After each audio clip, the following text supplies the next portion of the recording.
We'll see if there we go. All right. Nothing like doing it twice. Good morning, Lakeside. Good morning.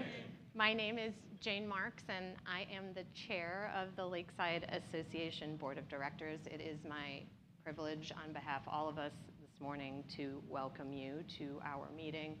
It is humbling to see so many of you here with us in Orchestra Hall this morning, and we are also live streaming. So welcome to everyone who is joining us by way of live stream this morning. The meeting is also being recorded, and that recording will be posted to the webpage later today, and it will be available for anyone who wants to rewatch or watch for the first time our meeting at that point. The meeting will now come to order. We have quorum with 18 of our 19 voting members present, and Reverend Rachel Miller, who is our East Ohio Conference representative. Yes? West Ohio, darn it. Will you please lead us this morning in prayer? Good morning. Welcome. We're so glad that you are with us, and as we begin our time together, we want to remember the one who calls us and continues to call us back to Lakeside time and time again. So as we begin, we're going to share together in this call to worship that you see on the screen. Our lives are so small, O Lord. Our vision is so big. Our courage so frail. Our hearts so beating. Therefore, give us grace and guidance for the journey ahead. We are gathered here because we believe that we are called together into a work that we cannot yet know the fullness of. So to trust and voice.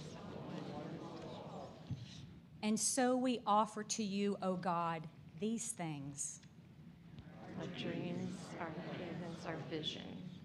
Shape them as you will. Our moments and our gifts. May they be invested toward bright, eternal ends. Richly bless the work before us, Father. Shepherd us well, lest we grow enamored of our own accomplishment or entrenched in old habits. This morning as we begin, we also want to acknowledge our blessing candle. It's here as a reminder of the Holy Spirit who is here to guide and lead us through our time together and into the future of what Lakeside will be as we roll forward. Let's pray. Lord, make us an instrument of your peace. Where there is hatred, let us sow love. Where there is injury, pardon. Where there is discord, union. Where there is doubt, faith. Where there is despair, hope. Where there is darkness, light. Where there is sadness, joy. Grant that we may not so much seek to be consoled as to console, to be understood as to understand, to be loved as to love. For it is in giving that we receive, it is in pardoning that we are pardoned, and it is in dying that we are born to eternal love. Amen. Amen.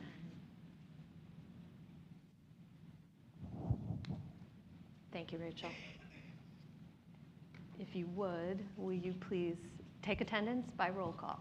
Absolutely. Doug Adams. Here. Charles Allen. Here. Jack Allen. Here. Stephen Bruno. Here. Catherine Edwards. Here. Elizabeth Irwin. Here. Jim Hackbarth. Here. Paul Hubbard. Here.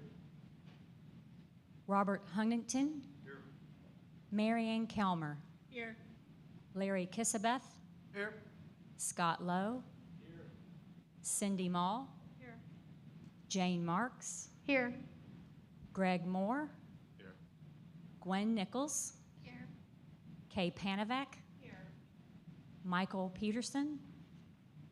And then Richard Thulis. Thank you. Thank you, Rachel. Michael Peterson is the only board member who was not able to join us today, and his absence is excused. At this time, I would like a motion to approve our meeting agenda. I Thank you, Rob Huntington. Rob has moved to approve the agenda. Doug Adams has seconded. All in favor of approving today's meeting agenda, please signify by saying aye. Aye. Any opposed? I doubt anyone is abstaining, but I'll ask anyway. All right, meeting agenda is approved. We operate using a consent agenda for items that are routine in nature. And the consent agenda items are enumerated on today's meeting agenda. Every board member has the opportunity to request to lift an item from the consent agenda. So I will ask now, does any board member desire to lift an item from the consent agenda?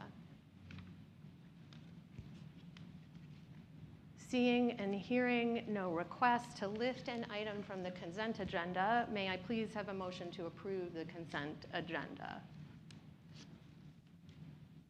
Greg Moore is moving, and Cindy, I saw your hand, Cindy is seconding. All in favor of approving the consent agenda? Aye. Any opposed?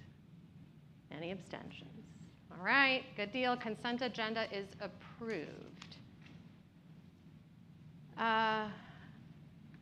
That brings it to the chair report. That's me. I'll be brief. I want to make sure that we have ample time for all of today's business. But I do want to take a moment to commemorate where we are today. This is a historic day for Lakeside. We opened our meeting to include everybody who's here, all of our friends and neighbors, because we want to earn your trust. And it's an experiment today, right? So if we all have a good experience at today's meeting, then we are definitely open to doing this again in the future. We have included a survey with the handouts that you received when you came in, and we implore you to please complete that survey. That will give us feedback on how and when we might open meetings again in the future. You're going to notice that we operate by Robert's Rules of Order.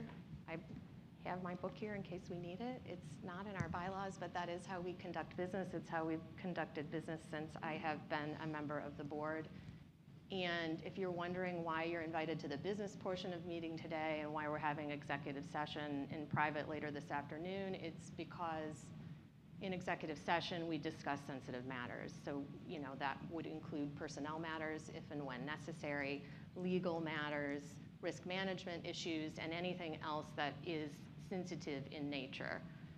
But we do look forward to getting together with you when executive session concludes, and there is opportunity for one-on-one dialogue about anything that has occurred here at today's meeting, and we will host that in the Hotel Lakeside Dining Room from 4 to 5:30 this afternoon. So we hope you and anybody that you want to bring with you will join us this afternoon and converse about the contents of today's meeting. It is my pleasure to welcome our newest board member today, Reverend Richard Thulis.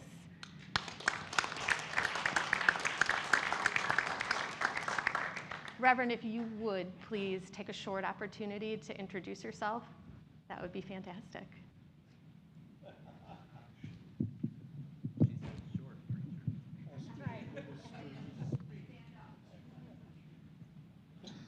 It's hard for me to do a short introduction. No, I don't need to. It's so good to be with you. I'm from Medina, Ohio. Originally, anybody from Medina, please turn off your phones. But I've been a pastor for 43 years, and now I'm here, and I'm so happy to be with you, and that's plenty. Thank you.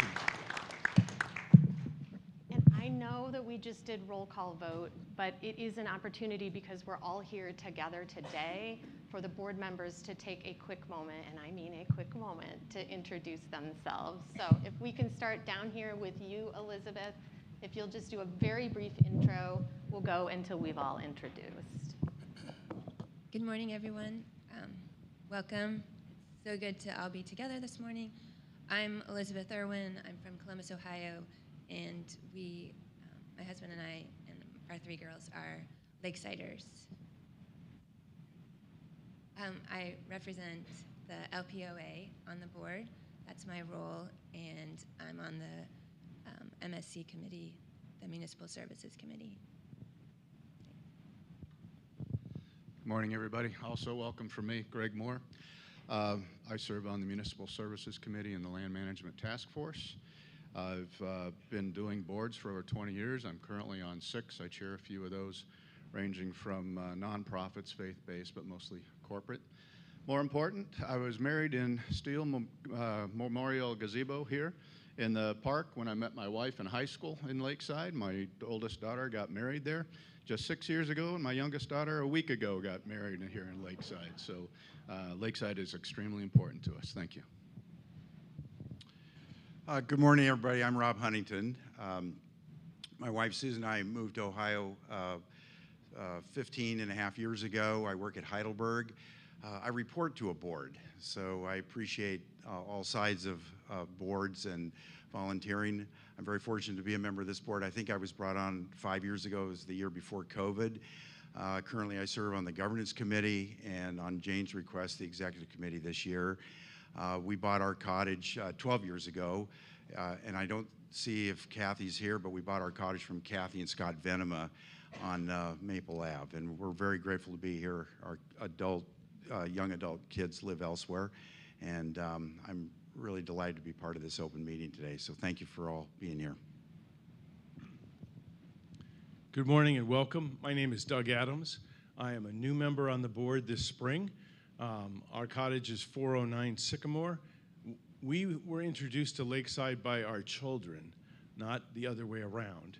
And this week I've had 3 granddaughters practicing for the 3 o'clock performance today of Alice in Wonderland. So if I break out in chorus mid-meeting, please give me a little grace. I'm thrilled to be on, and I'm honored to be on the board, to have a chance to serve you and to help Lakeside as it moves forward and taking care of a number of needs and moving us forward. So thank you. Hi, everyone. I'm Jack Allen. I have been coming to Lakeside as a renter since 1975, a property owner since 1985. Our 2 daughters, Mandy and Molly, spent high school and college summers here, and we're still fast friends with many good kids who are all now in their mid-40s, by the way. Pam and I, after retirement, decided we would live in Lakeside full-time. We built a house on the corner of 4th and Vine, and we've been very happy there. And I always get questions about how, isn't it awful in the winter here? And the answer is no. No more awful than Cleveland or Toledo. Anyway, we're very happy here and glad to be here. I've been on the board. This is my 3rd year on the board. I'm the chair of the governance committee. Jane Anderson drafted me for that job because all the people more capable turned it down, Rob. Anyway, I'm happy to do that, and I've got a great committee. Rob's one of them. I really value my time on the board. I know that it's been bumpy for folks at times, but we try to work through that and come to good decisions together, and I'm glad you're all here today to help us with that. Thank you. Hi, neighbors. I'm Marianne Kelmer. I live at 203 East 2nd Street. My husband Rich and I have owned a cottage there for 25 years. We've lived there full-time for 9 years already. We bake, and we love Lakeside. As you know, we've been traveling this summer, and I don't know if I can say it, but there is absolutely no place like Lakeside. Thank you.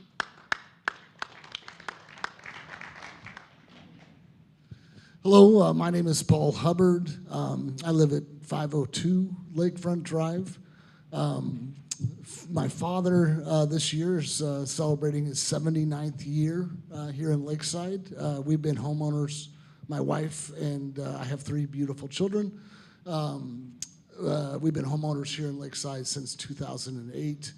I am the chair of the foundation, and thereby also sit on this board as well. So I get to be on 2 boards at Lakeside. I also serve on the finance committee and executive committee. Good morning, I'm Gwen Nichols. My husband and I have a cottage at 208 Maple. It's the one with the mannequins, which we inherited, and who aren't in all that great a shape these days. So if anyone has some extra mannequins at home that they would like to contribute to the cause, just please see me after the meeting. We bought our first cottage here in 2011. When I'm not in the Lakeside, I own and manage a CPA firm in Westerville, Ohio. A lot of tax and advisory work and business cases and business strategy, and I'm really passionate about helping Lakeside really look long-term at our needs and really face some of our challenges head on. I serve as vice chair, chair of the finance committee, and also I'm on MSC. I'm part of the executive committee, and we're busy folks. And you want to hear from all of us, so I'll pass this along to Jane. Thank you, Gwen. Jane Marks. Our family shares a cottage at 331 Lynn. My parents are here this morning, and our sons are here with friends. It pleases me that they can attend their very first board meeting ever right here in Lakeside, Ohio, and they can add boardsmanship to the list of skills that they've been introduced to here. Lakeside is a wonderful place for learning. I, in addition to chairing the board, chair our Municipal Services Committee, and also serve on the Finance Committee, and wherever else they need me, whenever else they need me, and it is my pleasure to do so.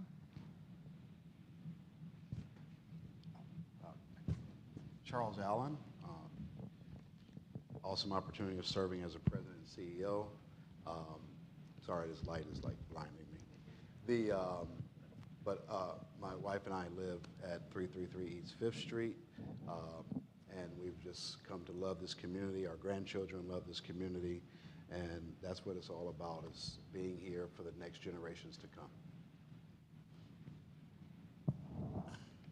And again, I'm Rachel Miller. I've been coming to Lakeside for right around 31 years as part of annual conference.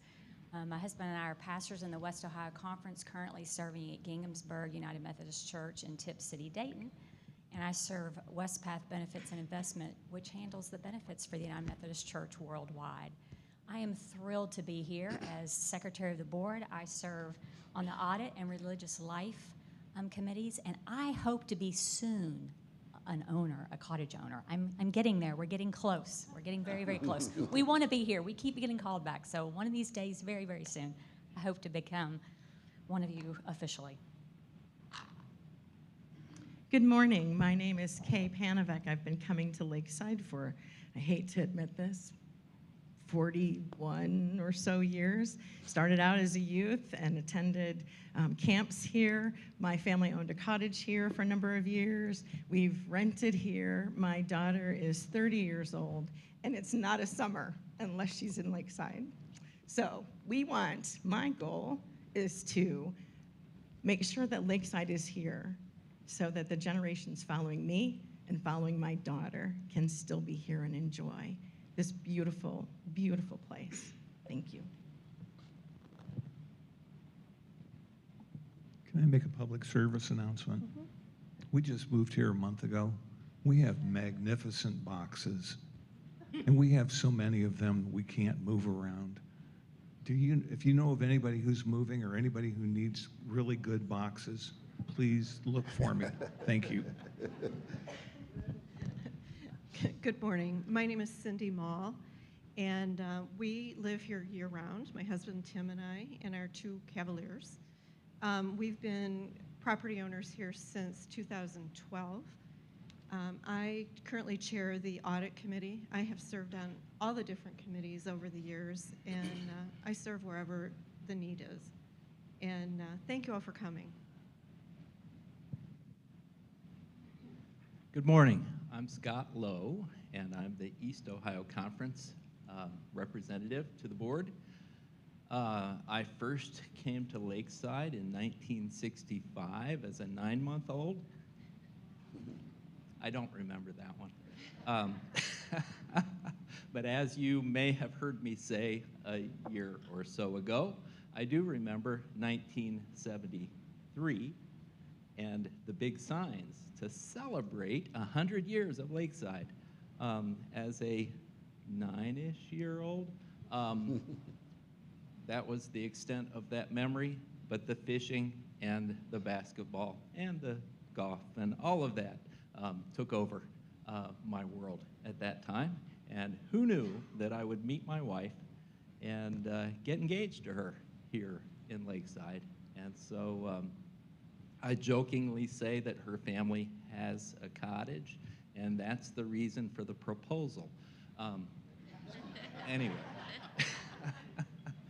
So, love Lakeside, been here certainly a long time, and enjoy all aspects of Lakeside, from the religious life to the education, and certainly the recreation and physical fitness aspects of all the activity going on. And so, thank you.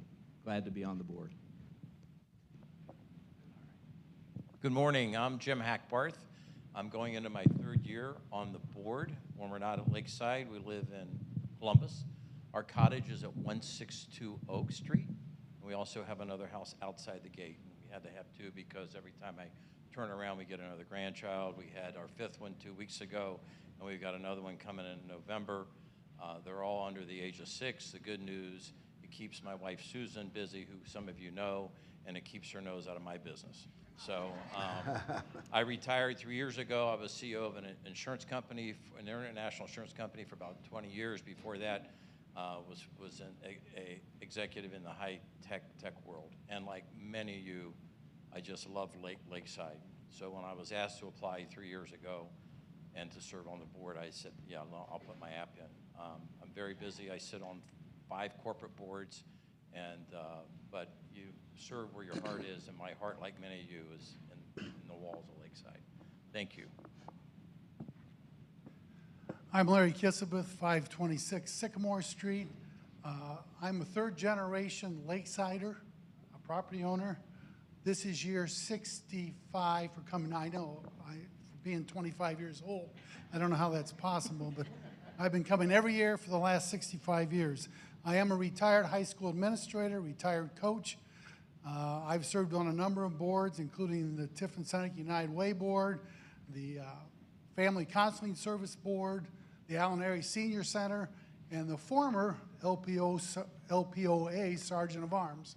I currently serve on the Tiffin City Board of Education, the Vanguard Sentinel Vocational School Board of Education. I'm the president of the Trinity United Church of Christ Church Council, and a rookie on the Lakeside Board of Directors. And I really appreciate this opportunity. I've said it many times, everybody in this room has a passion for Lakeside, and that's not missed on me either. I want to see this organization continue to grow and flourish for my family. And if you ever see the old man with 2 grandkids on the back of his golf court pulling mowers around Lakeside, that's us. Good morning. My name is Catherine Edwards, and I live in Greenville, South Carolina, but Lakeside has been my heart home for my whole life. I've been coming to Lakeside for 54 years. I know that, right? Yeah, it's hard to believe, yeah. I actually lived here year-round in the 1980s when my father was the executive director, now called the CEO. And so I have a unique perspective on being on the board, because I also grew up kind of watching the challenges that the CEO has as a child. So I serve on the finance committee. I am a CEO of a private equity-backed utility services company, again based in Greenville, South Carolina. I have 3 adult children. It's hard to believe to say that. My last one just left the house and is off to college this year. So all Lakesiders, all love to be here, and this is about generational love. And so my commitment here is really about preserving Lakeside for all of us for the future, and also to, as an homage to my father.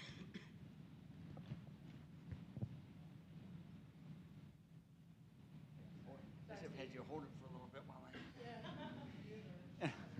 You can tell I'm the new guy on the board because I'm wedged in over here and I can hardly, and everybody's standing then to make it even worse for me, but it's like, okay. Anyway, I'm Steve Bruno. I got on the board in April of this year, and I've been coming up to Lakeside since I met my wife, Susan, and she introduced me to Lakeside with her family. And my two lovely daughters have grown up their whole lives here, coming to Lakeside and having all of their wonderful memories that they get as they grow up, and sharing those memories with us, because of course we get to live them too. Our Lakeside home is at the corner of 6th and Jasmine, and stop by for tea or anything if you want. Right now my daughter's living at the house, but I come as often as I can between time I want to be here as a recent retiree, also heading down to our home property, but then down to take care of my parents who are getting up there in years.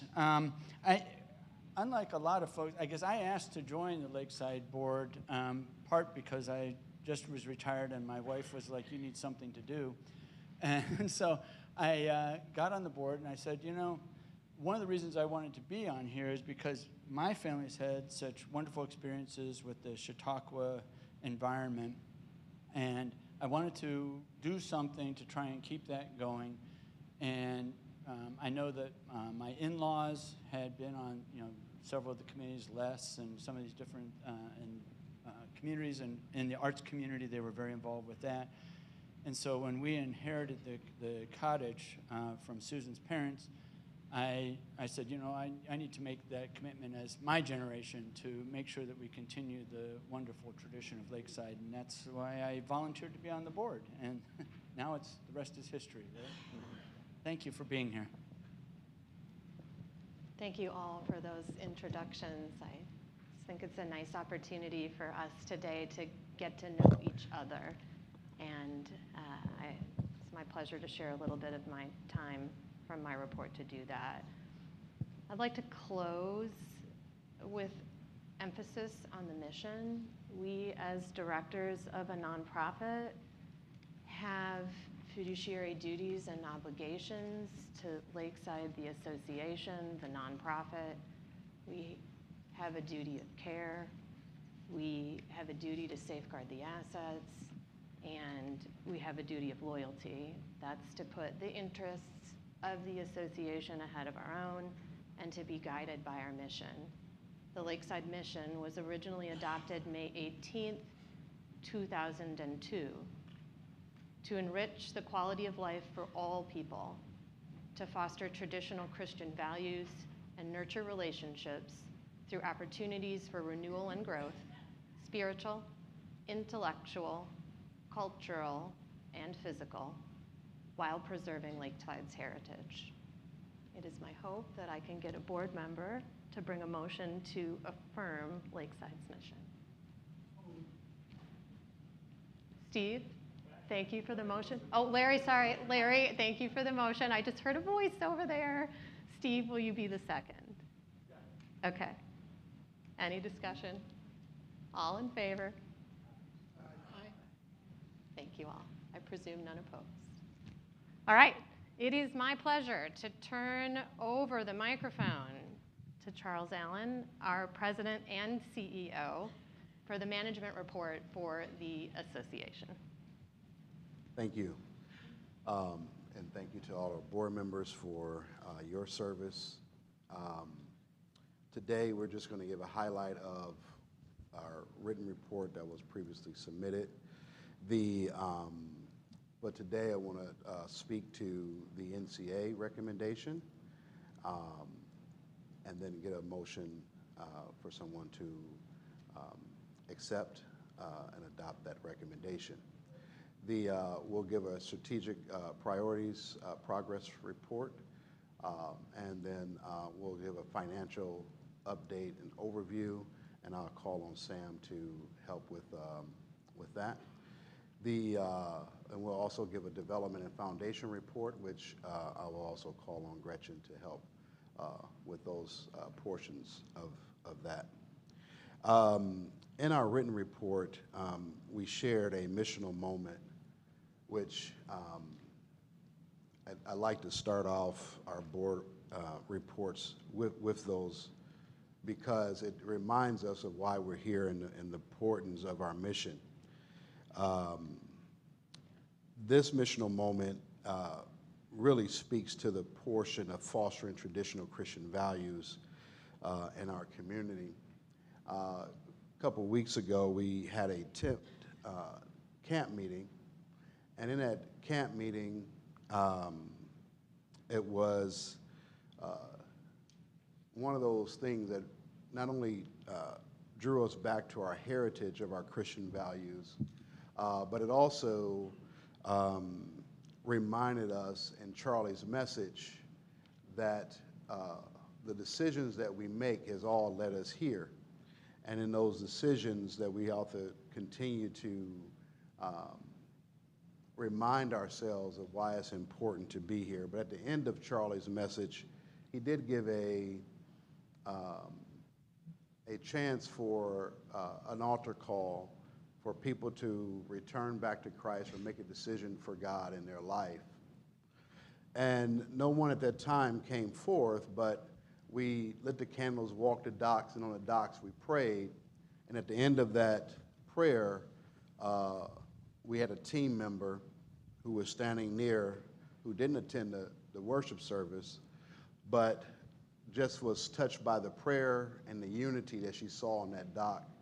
And she came up to my wife and I and Barb and said, I want to rededicate my life to God in this moment. And as she cried and as we prayed with her, and at the conclusion of the prayer, she said to us, thank you for giving me a home.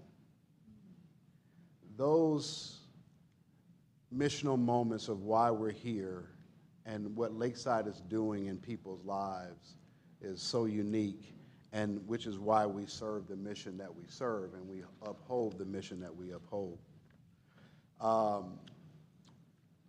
I want to first, before we get into some of the technical aspects of our report, give our update to to the NCA task force, or from the NCA task force. First of all, I want to say thank you to the task force members that served and did a lot of heavy lifting and learning from the community.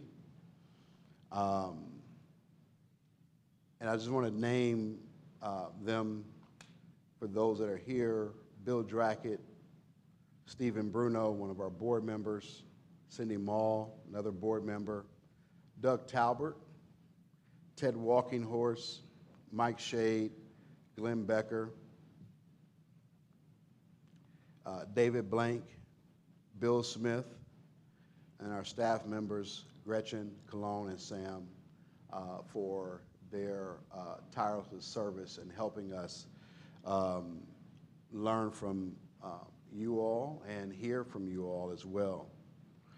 I'm going to read this as it was written and given to the board.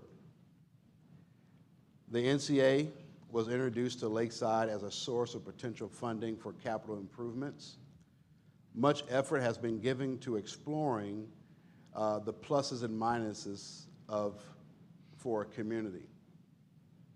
I'd like to acknowledge and thank Don Leach, past board member, our Benish and Voorhees teams, the NCA task force, Lakeside staff members, the Lakeside Property Owners Association, and the association board for its exhaustive efforts.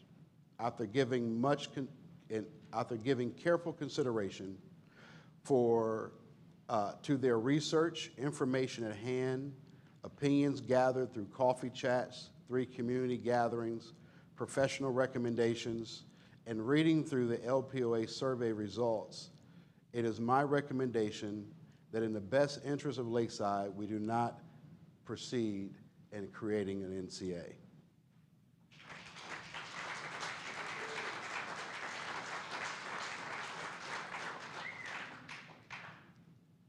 However, I would like to draw our attention to the good that has come from all the time that we put into the gatherings, conducting surveys, reading the comments, and formal and informal meetings in order to address our capital improvement needs and to answer our deferred structural and property maintenance. We are committed to doing the following. We are and have created a new campaign to increase the number of homeowners donating to Lakeside. That campaign, which you'll read more about, is Every Porch, Every Lakesider. I think it's highly important for every one of us to sit on our neighbors' porches and to speak to every Lakesider that visit here for a day, a week, or spend the entire summers here. That we encourage them to give and to give generously so that we can address these needs. We will also give additional attention into exploring new funding sources, such as tax credit incentives, local, state, and federal grants. And then we're also establishing a new task force charged to quantify ongoing maintenance and requirements, future update, code requirements, et cetera, as well as renovations. The new task force will also build a business case for each structure. It is with confidence that we can look to how we can proceed as a board and community so that we can all move forward unified for the good of Lakeside. Submitted by Charles Allen, President, CEO.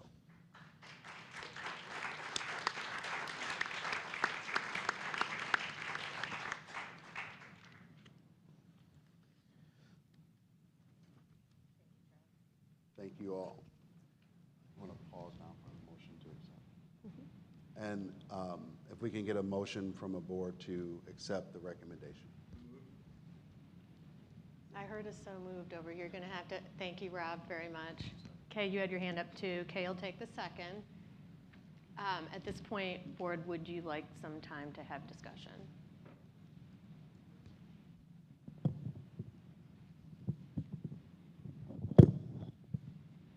Charles, thank you. I had an interesting conversation with Eugene over at the Agla room, and he has worked with Charles over the last year to identify the needs in these buildings, and he makes a point crystal clear.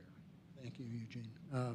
We've really got to deal with what's happening with these iconic buildings, and some things can be done quickly and maybe don't need to be identified by the task force, but others need planning. And Charles, I think you're making exactly the right steps to look for alternatives, because while the NCA turned out not to be the right tool, the need is clearly still there. So I support the motion and encourage Charles to keep it up.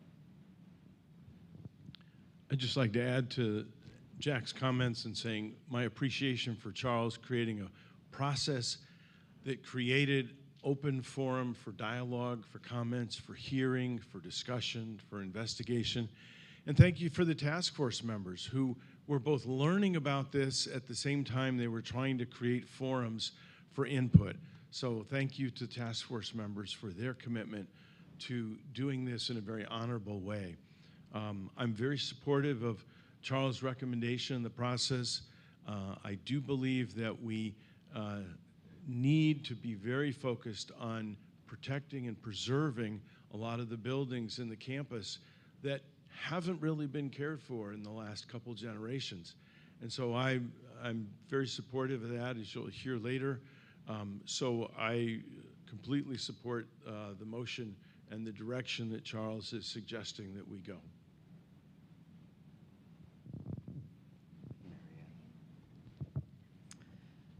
Charles, I appreciate and I just support your efforts to be approachable, to be a good listener, to be honorable, to do what it takes to educate the people of Lakeside. It was a hard summer, and you just have been a shining light, and I thank you for that. I support your recommendation.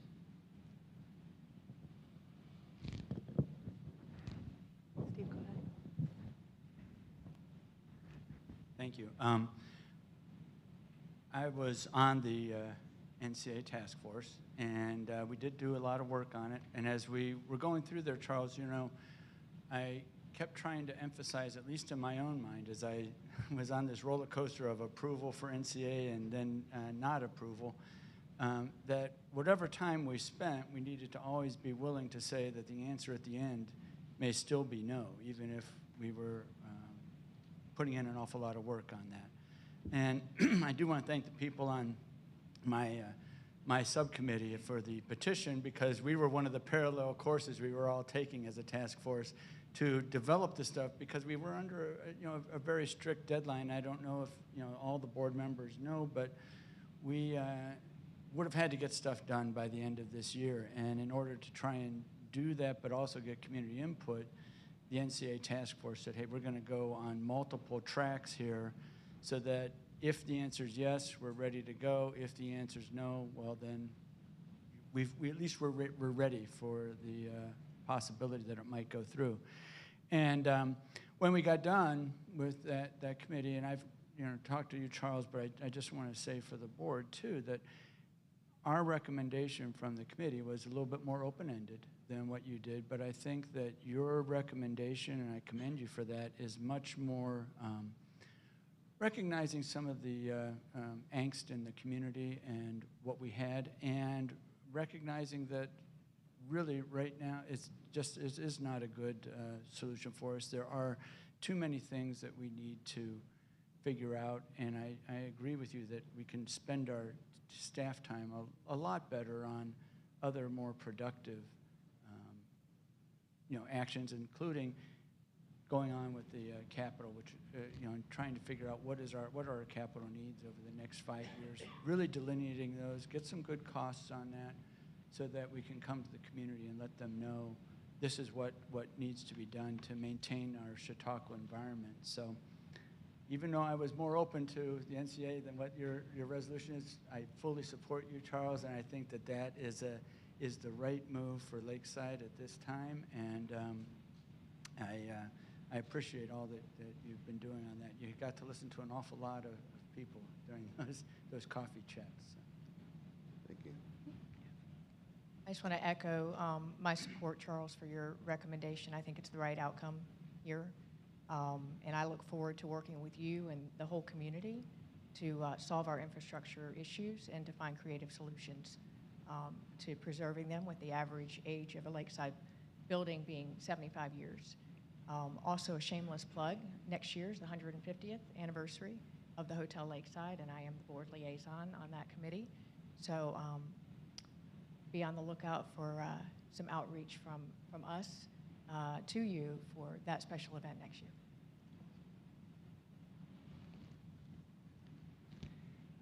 Larry.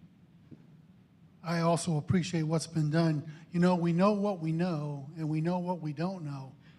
What gets us into trouble is the things that we don't know that we don't know. And I think the task force was able to uncover some of those. I'm sure we did not uncover many of them. So I appreciate the forthright work that the committee did, and Charles' decision to not recommend it at this point. So thank you to all that were involved with this monumental task. Yes, Scott. Put on my faith hat for just a minute. One of those most repeated little phrases in Scripture, especially New Testament, from angels to Jesus, is fear not. And so when I am analyzing whether or not to approach a new opportunity, new idea, my first thought is I don't want to turn away from new ideas, because where would we be without them, right? And so I'm learning about this NCA as we go along, and I always wanted to add another A as a athletic supporter, person, a fan, NCAA. But anyway, learning about that, I thought, why wouldn't we explore it? What are we fearful of? And so to approach that and figure that out, but then I also thought, what am I fearful of if we don't have that opportunity? And so that took me back to, are we fearful that the buildings will crumble and that we won't pay attention? And so that takes me back to the love of Lakeside and what I've seen for decades and maybe even centuries beyond, that Lakeside, the faithful people here in the community have come through. And so I think that's what we're going back to, is to stand on that trust, that foundation that will come through. We'll figure it out. That doesn't mean that we won't explore new options along the way, but we will come through for each other. And it's time that we pay attention to some of those needs. As a church pastor, I know that some of those kind of fix-up needs are what gets pushed aside and we don't pay attention to until they're brought to our attention. So here we are. Thank you. Thank you, Charles.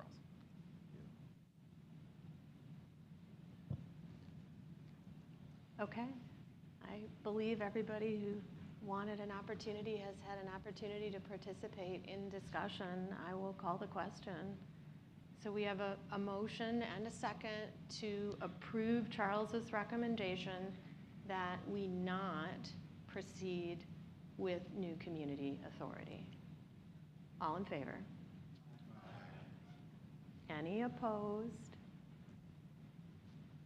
Anyone abstaining? All right. Charles's recommendation that Lakeside not proceed with new community authority is approved.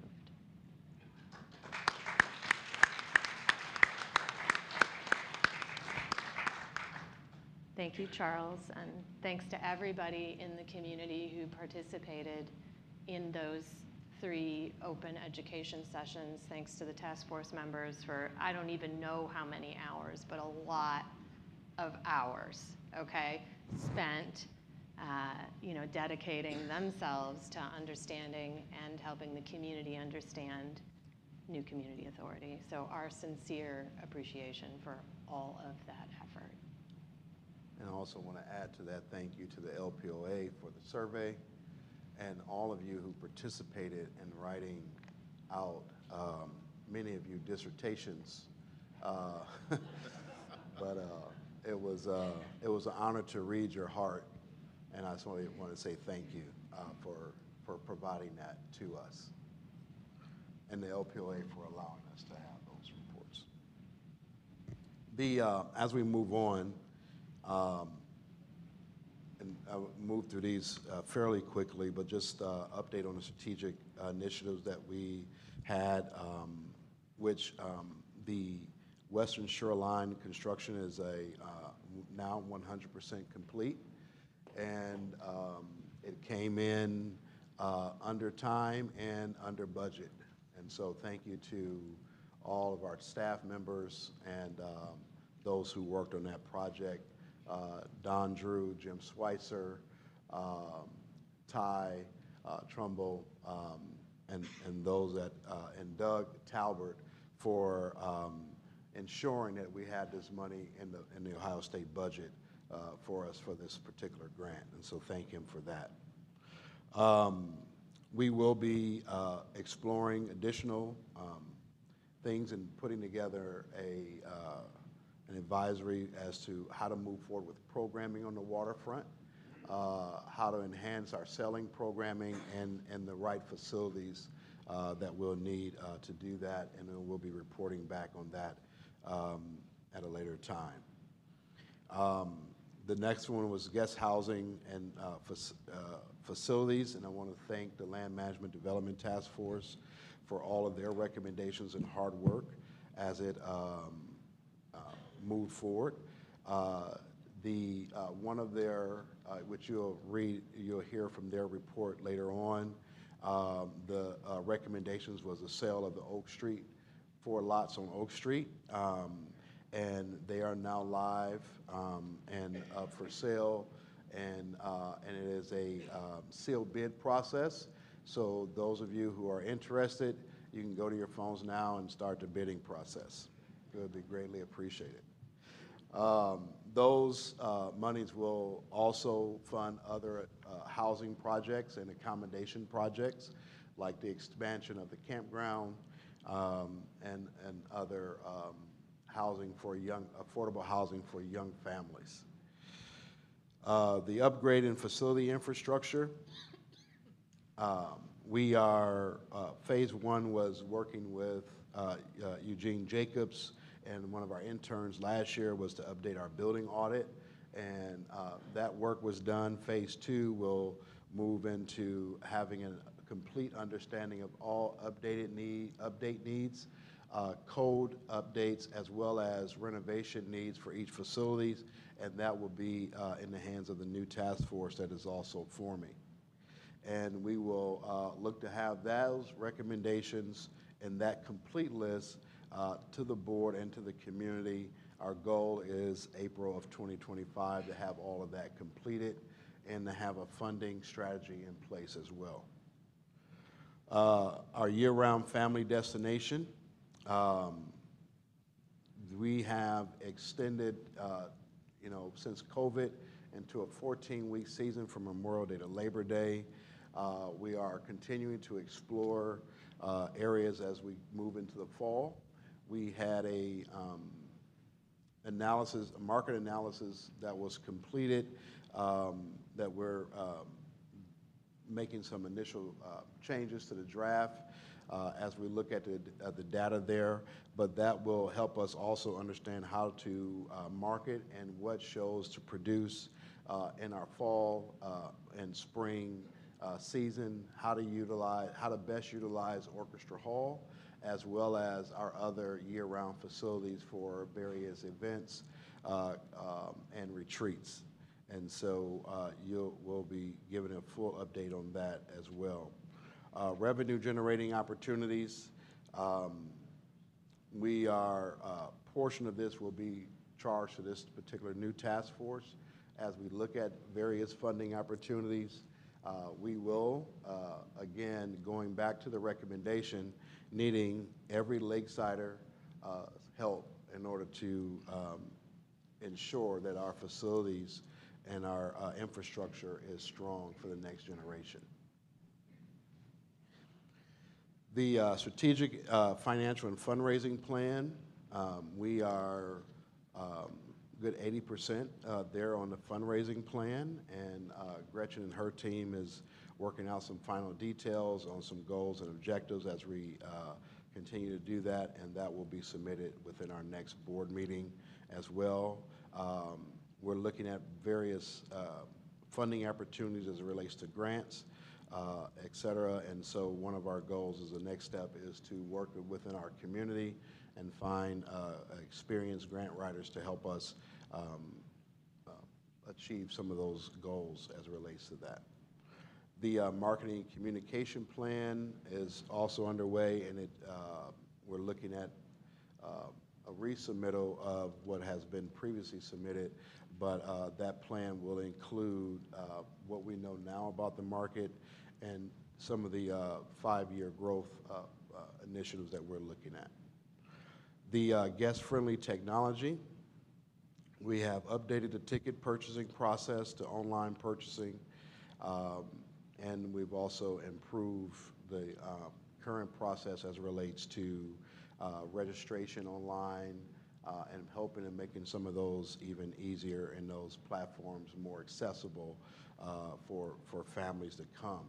Our next goal is to be able to have a link within your confirmations of your tickets or your hotel or cottage reservations that will allow you to plan your full week and allow a family to register and for various classes and workshops as they come forth. The family and youth programming, we're happy to have with us now Karen Torrio, who is our new Vice President of Programming, who is reevaluating our program structures and looking at various youth programming. With the help of John and Carol Slager, we're also looking at our youth and young adult and college age programming for those individuals. And so we'll have a more robust report as it relates to that current programming and how we're going to move forward in the future at our next board meeting. The historic preservation standards that have been completed. Thank you to Jim Schweitzer, the Historic Preservation Board, Design Review Board, and MSC for all their work they've done to ensure that we have historic preservation standards that they are looking at each cottage on and so forth. The another initial strategic that was on the short term was the 150th celebration, and I would say that last year and last season was a great success, and we want to say thank you to every committee member and task force member that worked on the 150th celebration so that we can have a wonderful celebration and memorialize not only what has happened, but also to secure the future for the next generation. The gate experience is another one that we're consistently working on. The scanners have been upgraded, and the also full hospitality training for gate ambassadors to have a more friendlier and robust approach to guests that are coming in. And so I'm also happy to say that we calculate all of the input from various guests as to when they give shout outs, and our guest ambassadors right now are winning the shout out from the community as to their experience, so we thank them for all that work. That is where we are in the strategic plan. We're going to move on to our finance. Yes.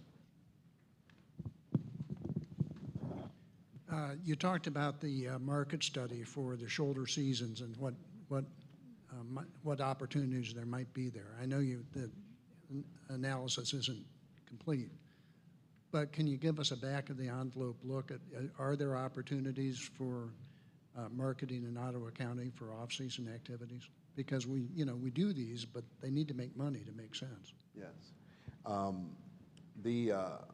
Some of our key market is the 20 and 30 mile radius is our heaviest key opportunities. Our next phase of this will be to understand what people in those communities are looking for as it relates to shows or movies, et cetera. But it is our biggest opportunity is looking as if it will be to various senior bus tours, as well as opening up our facilities to people who are doing retreats and smaller conferences. And so that's some of the things that we're looking into at this time.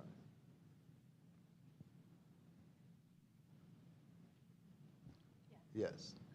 Tied into that, with your guest housing facilities, has there been any thought of putting in guest housing similar to what's done in the state parks?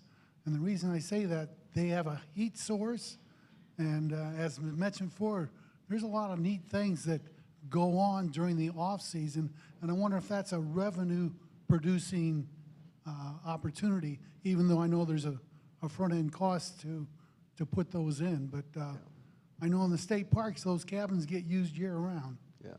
We have a similar model that we're working on with Mr. Dan Bucky at this particular time, and we're putting together a full proposal that will be ready for the board in November. And Charles, just one more question. And I know this by the nature of the charter around the sale of the old property, but just to be clear, the cash that we're generating from that is going to be sitting in a restricted fund to be deployed towards growing assets at Lakeside, and therefore can't be consumed in the general operating budget, but has to be invested towards the balance sheet and growing the assets at Lakeside. Yes, sir, that is correct. Yep. Any other? All right. I'm going to pass this mic to Sam. We'll give the introduction just in case there's any questions on the financials. But we'll, one, I just wanted to say that we're in a strong financial position, performing well with this budget cycle. It is also evident by our first quarter. Total revenues has exceeded budget expectations to date. We're also lower in expenses than previously projected, and our net gain over this quarter has surpassed the budget expectations as well. And so I just want to say thank you to our teams for good fiscal management as it relates to that. Our total expenses, again, are down by 6%. Total revenue is up by 4%, and our people days are up around by 5%. And I'm going to let Sam walk us through some of the revenue structures. Good morning. Actually, I asked Charles not to talk about finance because we have a finance forum on August 17th.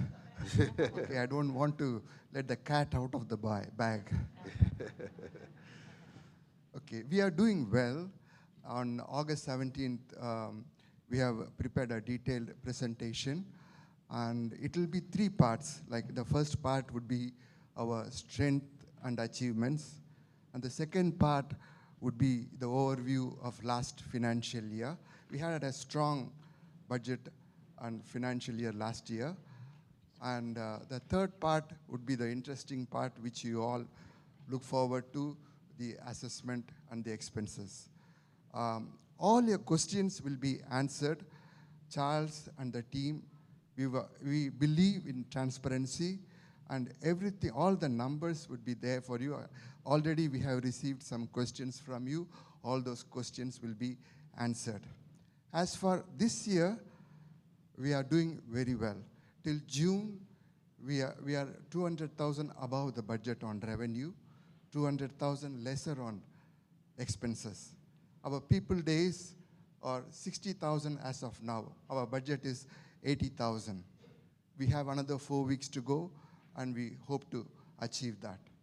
And we budgeted 1,300 season passes. We sold 1,296, 99.9%. Okay, and we have increased from 1,000 to 1,300 on season passes. We are not calculating that as people days. Those 300 passes, even if you take 65% of it, it's about 15 to 20,000 people days. So we are adding people every year. Last 3 years we have done very well. Our revenue has grown. Last year we did a fantastic job. We budgeted 500,000, but we ended up with 900,000 of surplus gain. And we are positive after spending all our cash. And our cash position is strong. I don't want to talk much about it. And on August 17th, you'll have the complete details. Thank you. Thank you.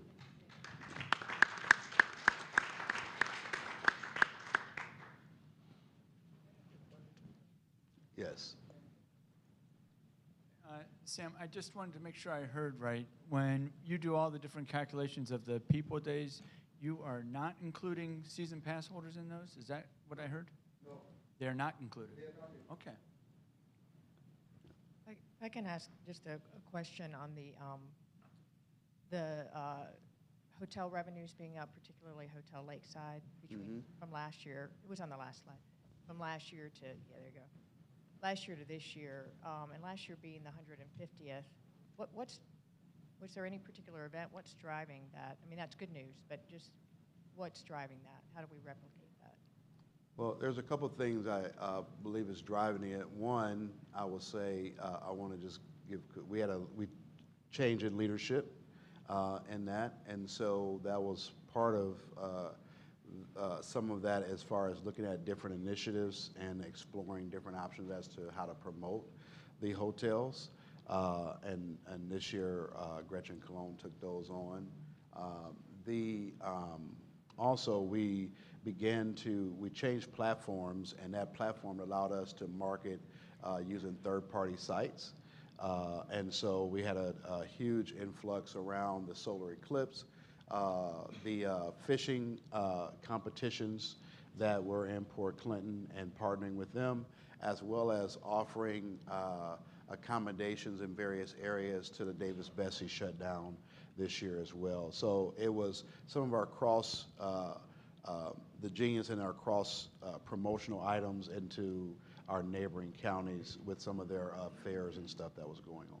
So then my next question is, you have a fairly significant number of nights sold increase, yet the revenue increase is only 5,000. So why the disparity?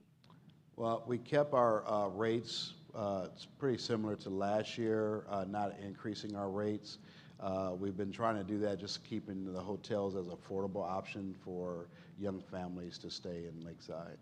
But even if you kept the rate the same, you still should have a commensurate increase in revenue percentage-wise to the number of room nights sold. Okay. Yeah. Yeah, so so clearly we reduced the price. Yes. Okay. Yeah. All right. Okay. Yeah, reduction in price, additional discounts for family packages. And do we know, sorry to get in the weeds here, but we have cost to operate, and do we know whether or not with an only $5,000 revenue increase, were we able to cover our cost? Right now, we are covering our costs, and then we'll have a full analysis at the end of the summer as it relates to that for each hotel. Super, thank you. Just a quick financial item. Hot item on live stream, I have a $1,000 unrestricted donation offer in return for Richard's boxes. If he would wish to donate them to Lakeside, Lakeside can make $1,000. Sold to the bidder on live stream. Yes.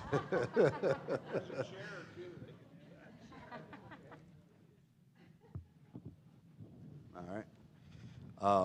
Before we get into the development, I want to touch on programming for a moment. In the first quarter, Lakeside Association Taco programming saw significant engagement across all four pillars. Religious life had a total of over 9,000 engagements, with the top, three programming being Hoover at almost 3,000 engagements in worship, God Squad at 1,200 in attendance this quarter, and then Faith for Living at over 1,000 in attendance there.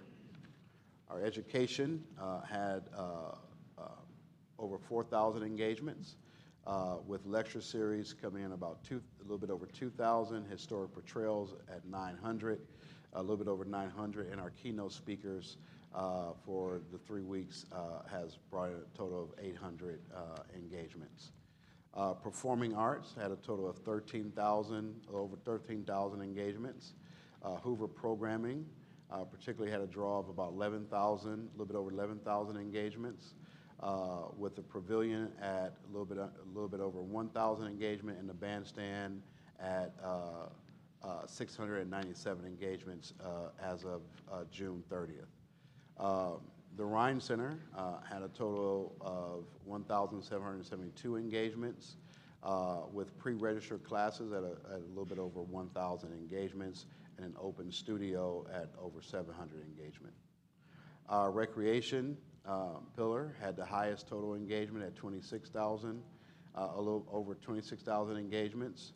Our open pool, shuffleboard, and mini golf was the leading efforts within those.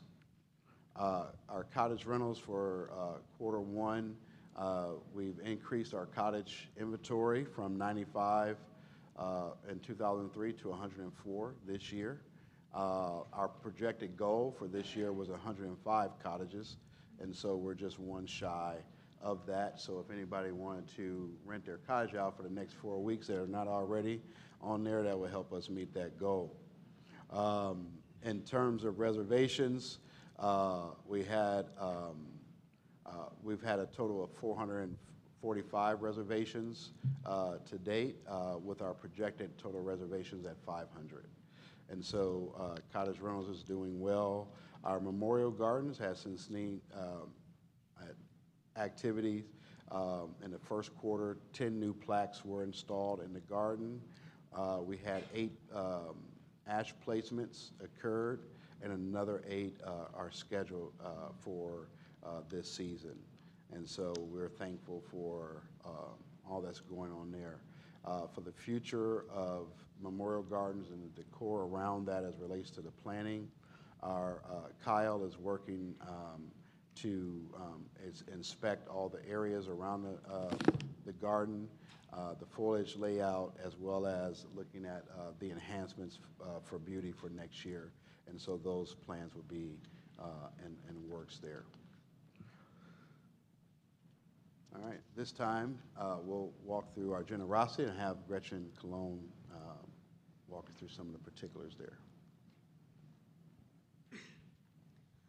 In partnership with Charles and Paul Hubbard and the Foundation Board, as well as the Association Board and the entire community, I'm happy to report as we rolled into July 5th, our giving is up in comparison to last year.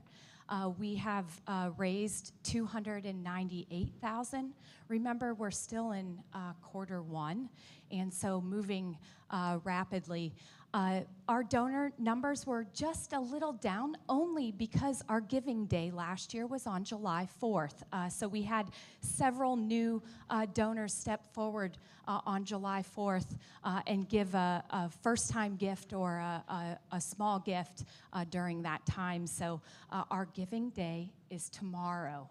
So I invite publicly the entire community to jump in and join us for that day.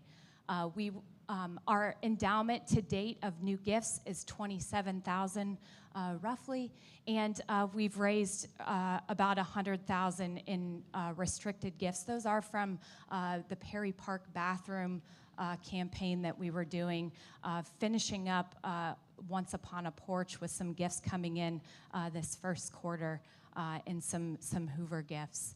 And then the impact giving, we are up as well at $159,000 to date. So I want to just say thank you to everyone who has given and jumped in and has helped out. I'll put a plug. There's a giving table on Walnut Plaza, and we'll be there all day, as well as then greeting you all at Hoover when you come in. Thank you.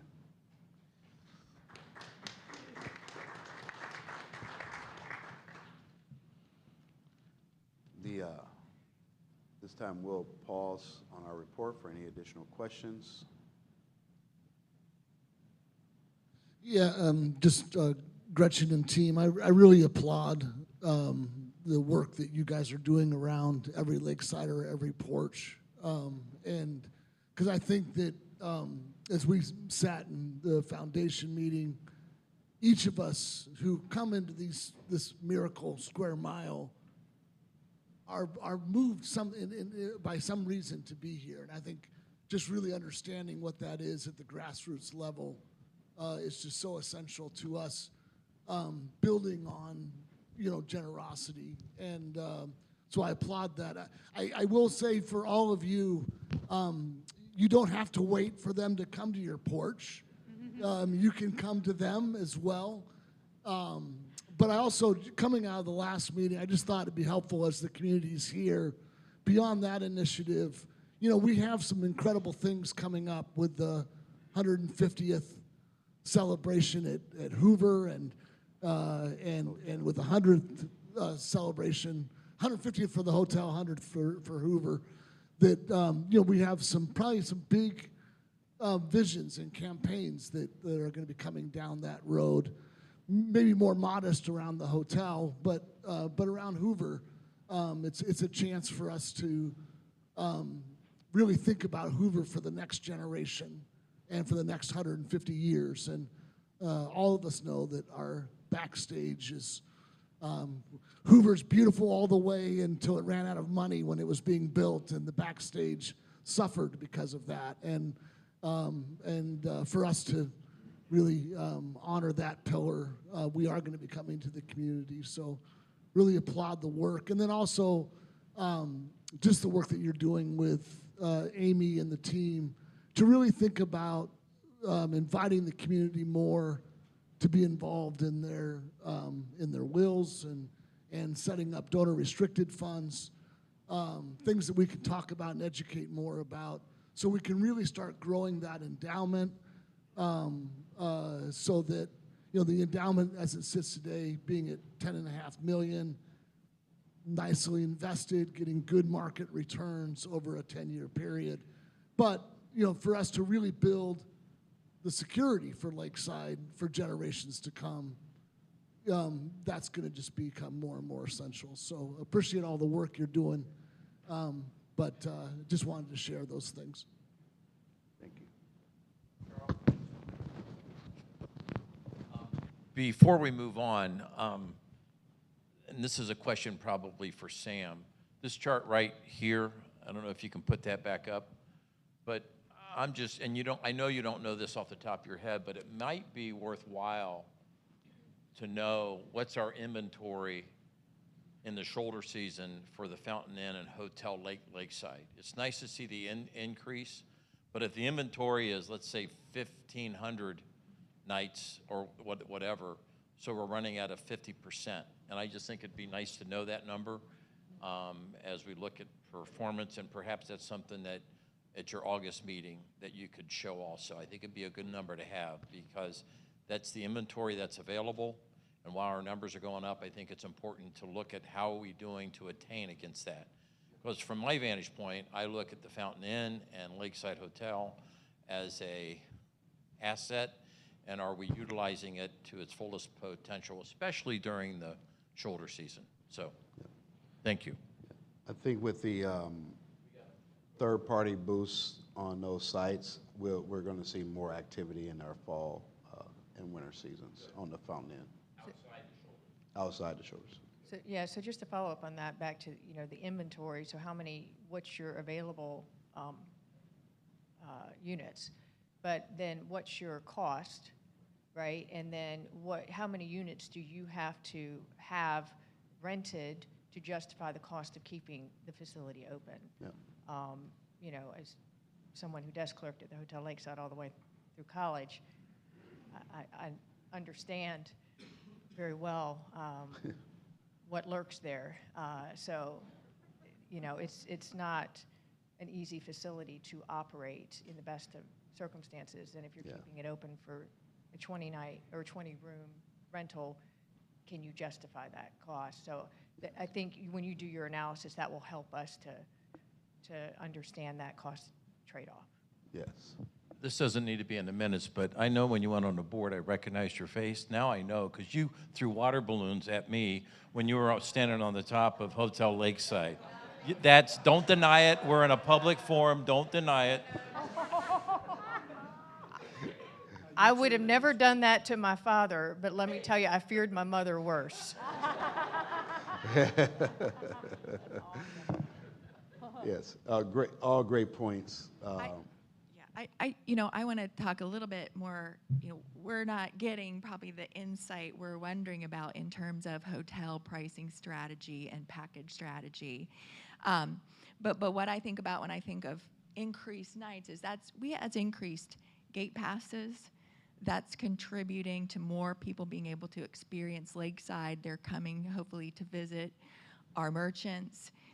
They're spending money here. They're hopefully visiting family here. So, you know, this isn't a detailed conversation about hotels, but, you know, people need places to stay in order for us to sell a gate pass. So, you know, if we're earning less on hotels but getting more rooms filled and bringing more people through the gates, I think we're seeing that financially that does pay off for us overall.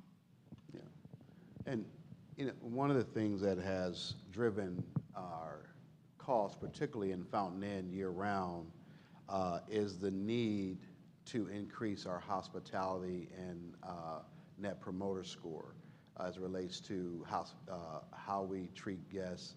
And so the startup cost of training all new staff was costing us more than, so we had to gauge it against, do we want to have a better customer experience? And so we said, we're going to keep Fountain Inn open so we can have consistency of staff so that when the seasonal staff come, we have people to train them and then place them in various areas. So the first stage was getting past the hurdle of great customer service, and that's what we focused on.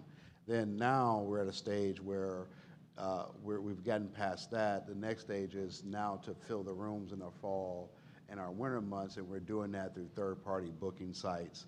But we're just being very careful as relates to that, because we had to make sure that when people are purchasing through third-party booking sites, they understand the community in which they're coming into as well, so that we can maintain a level of integrity with those individuals that are renting.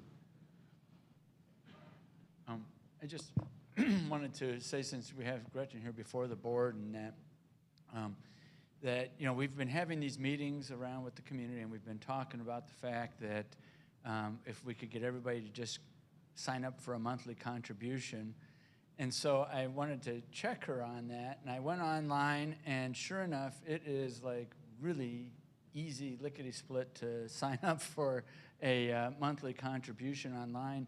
And I was glad that that happened, Gretchen, because you know, when we were out with the NCA and the different things that we were talking about with these community events, we kept bringing up to folks that, hey, you can, you know, sign up for this monthly contribution. If we could get, you know, residents to sign up for that, that would be take us a long way toward trying to solve some of our capital issues that we have. And so I was very gratified and pleased that you had that up and running, and it was right there, easy to do, and pretty seamless for me to sign up on that. So thank you. Thank you. Is that it, Charles? Yes, ma'am. Thank you. Wonderful report, Charles. Thank you.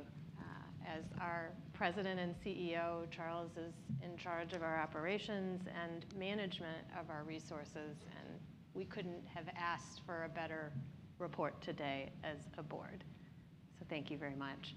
I would like to take the opportunity to offer us a 10-minute recess. So if you need a bio break or a chance to check messages, now's the time. We'll convene back in 10 minutes.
high school principal is my daughter.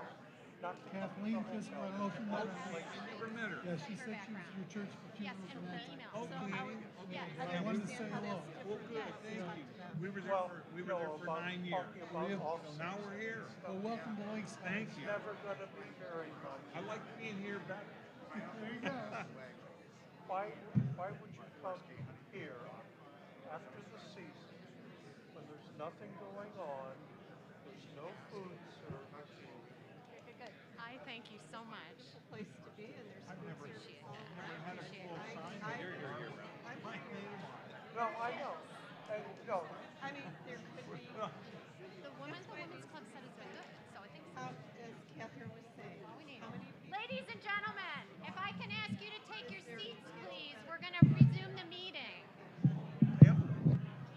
Please return to your seats. You have 5 seconds. 5-second rule. And why this mic is on, I do not know.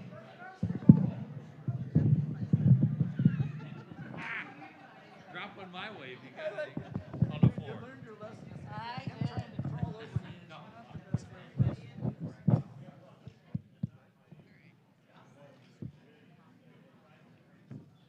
It appears we have fewer folks than before.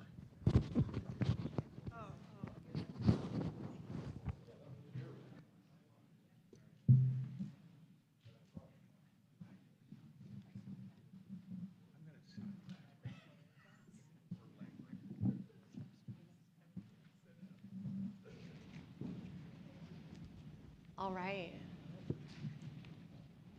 We are back together after a short recess. We will resume our agenda, beginning with report of standing committees. And our first report will come from our governance committee. Jack Allen chairs our governance committee. Jack. Thanks, Jane. Is this on? Hello? There we go. My report, the governance committee report is in your book, but I want to highlight a couple of things. We're moving forward with the third LPOA seat. That's going as planned, and we've got Mary Ann back on terra firma here, so we can get this done. Just to remind everybody, the ad hoc president seat is with voting, is Mary Ann's seat. We had a second LPOA seat, which is Elizabeth's seat, and we are planning to add a third one. We've been working with the LPOA. They're going through their bylaws, and so we have to coordinate a little bit.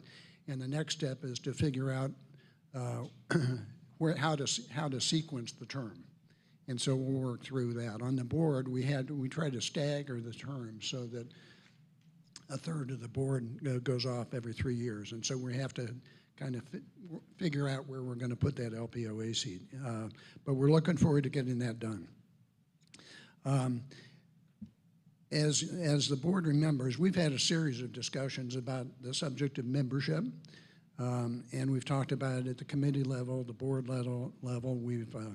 I convened a group of Lakesiders for a couple of meetings, so we've had lots of discussions. And so far, we're not recommending any kind of membership. We still are trying to square the fact that if you have a membership, by definition, some people in and some people are out. And so we just worry about that being inconsistent with Lakeside traditions. But, you know, we continue to think about it, and that's where we are. That, though, led to another conversation about our relationship with cottage owners. And while Lakeside Chautauqua has many constituencies, I think we are recognizing that cottage owners are unique in obvious ways. And so what we were trying to do is create a document, and the draft is on page 62 of your board book, that includes some covenants that we want to make a commit to cottage owners. One, for instance, might be to do an annual financial meeting, which we're going to do in 2 weeks, and that will be an annual event. Another would be to involve cottage owners if there are any contemplated changes in assessments, and involve them in the beginning of the process, not at the end. Another is to involve cottage owners in any issues and communicate with them early on any issues that affect them. And I don't know what that might be, but if something does come up, we're going to be proactive and involve cottage owners in the discussions before decisions are made. There may be others. We want to have cottage owners involved in helping with special projects. Good examples that have educated us are the Streets and Sewer Project, Land Management Task Force, the Land Management Task Force. Both of those task forces are heavily populated by cottage owners and others who have expertise in the field, and it's really worked well. And so as we go forward, we'd like to use that as a template as the board gets educated on it, whatever topic might be involving cottage owners. With LPOA's permission, we're going to, once this is adopted, print it in the directory so it's memorialized, and it will be our guideline for how we address issues involving cottage owners. And I invite board members, as you look at that, if you think of others, ideas or edits, let me know, and then as soon as we can, we're going to adopt it and then go from there. So that's that. In the next couple of months, we will begin the process of selecting new board members. We don't yet know how many vacancies there might be, but in the fall, we will get that process going. We're going to follow last year's process in terms of announcing it, inviting applications, interviewing, and then making selections. Typically, the selections are voted on at our February meeting for a term that begins in our fiscal year, which starts April 1. And just a reminder, we had 18 applicants last year, and really good candidates. The unsuccessful candidates will have their applications considered again without having to reapply. But when you watch for that announcement, if there's any interest, if we're lucky enough, we'll get new members as good as the ones we selected this last time. At least so far, Doug. Thank you. Thank you, Jack, for the report. Board members, do you have questions for Jack? Mary Ann, yes. Jack, thank you for asking me to sit on the discussions about the membership issue. It's an issue that's still here. It's not going away. We still need to work on it.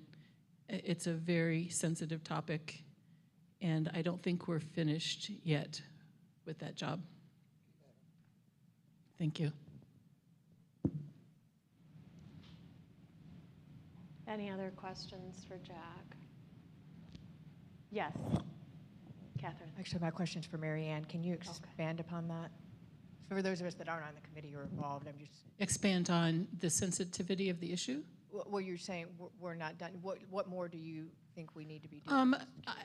I would like to continue to look at ways that we can put that word back into the bylaws in some form. Our board is not like any other board anywhere. Maybe it's going to require us to rethink how our board is put together and do something that's outside the box in order to acknowledge the membership of people who live here on the place that the board is responsible for. It's just a very unique environment, and we can't just take the word away without really understanding the consequences of what happened, how we feel about being included. That word is it goes so deep in the hearts of property owners. We are here because we belong. And it was a really rough moment when that word was taken away. Maybe we hadn't paid any attention to it ever in the past. And now it's kind of become a point of division in the community. And we can't minimize the importance of the work we still need to do in making sure Lakesiders feel like they belong to the Lakeside Association.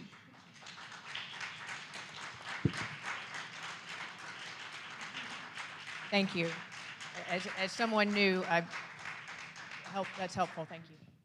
Yep. Also, I wouldn't want the word member to become weaponized by anyone either, and use it as a way to distrust all the good that's happening in the community. So it's a very tricky course we're on. It's going to take a lot of negotiation and a lot of thought and a lot of outside the box thinking to get just the right language on both sides. Yep. Thank you, Marianne, and thank you, Jack. Okay, that will conclude the report then from our governance committee, which will take us to our audit committee report. And Cindy Mall chairs our audit committee. Cindy.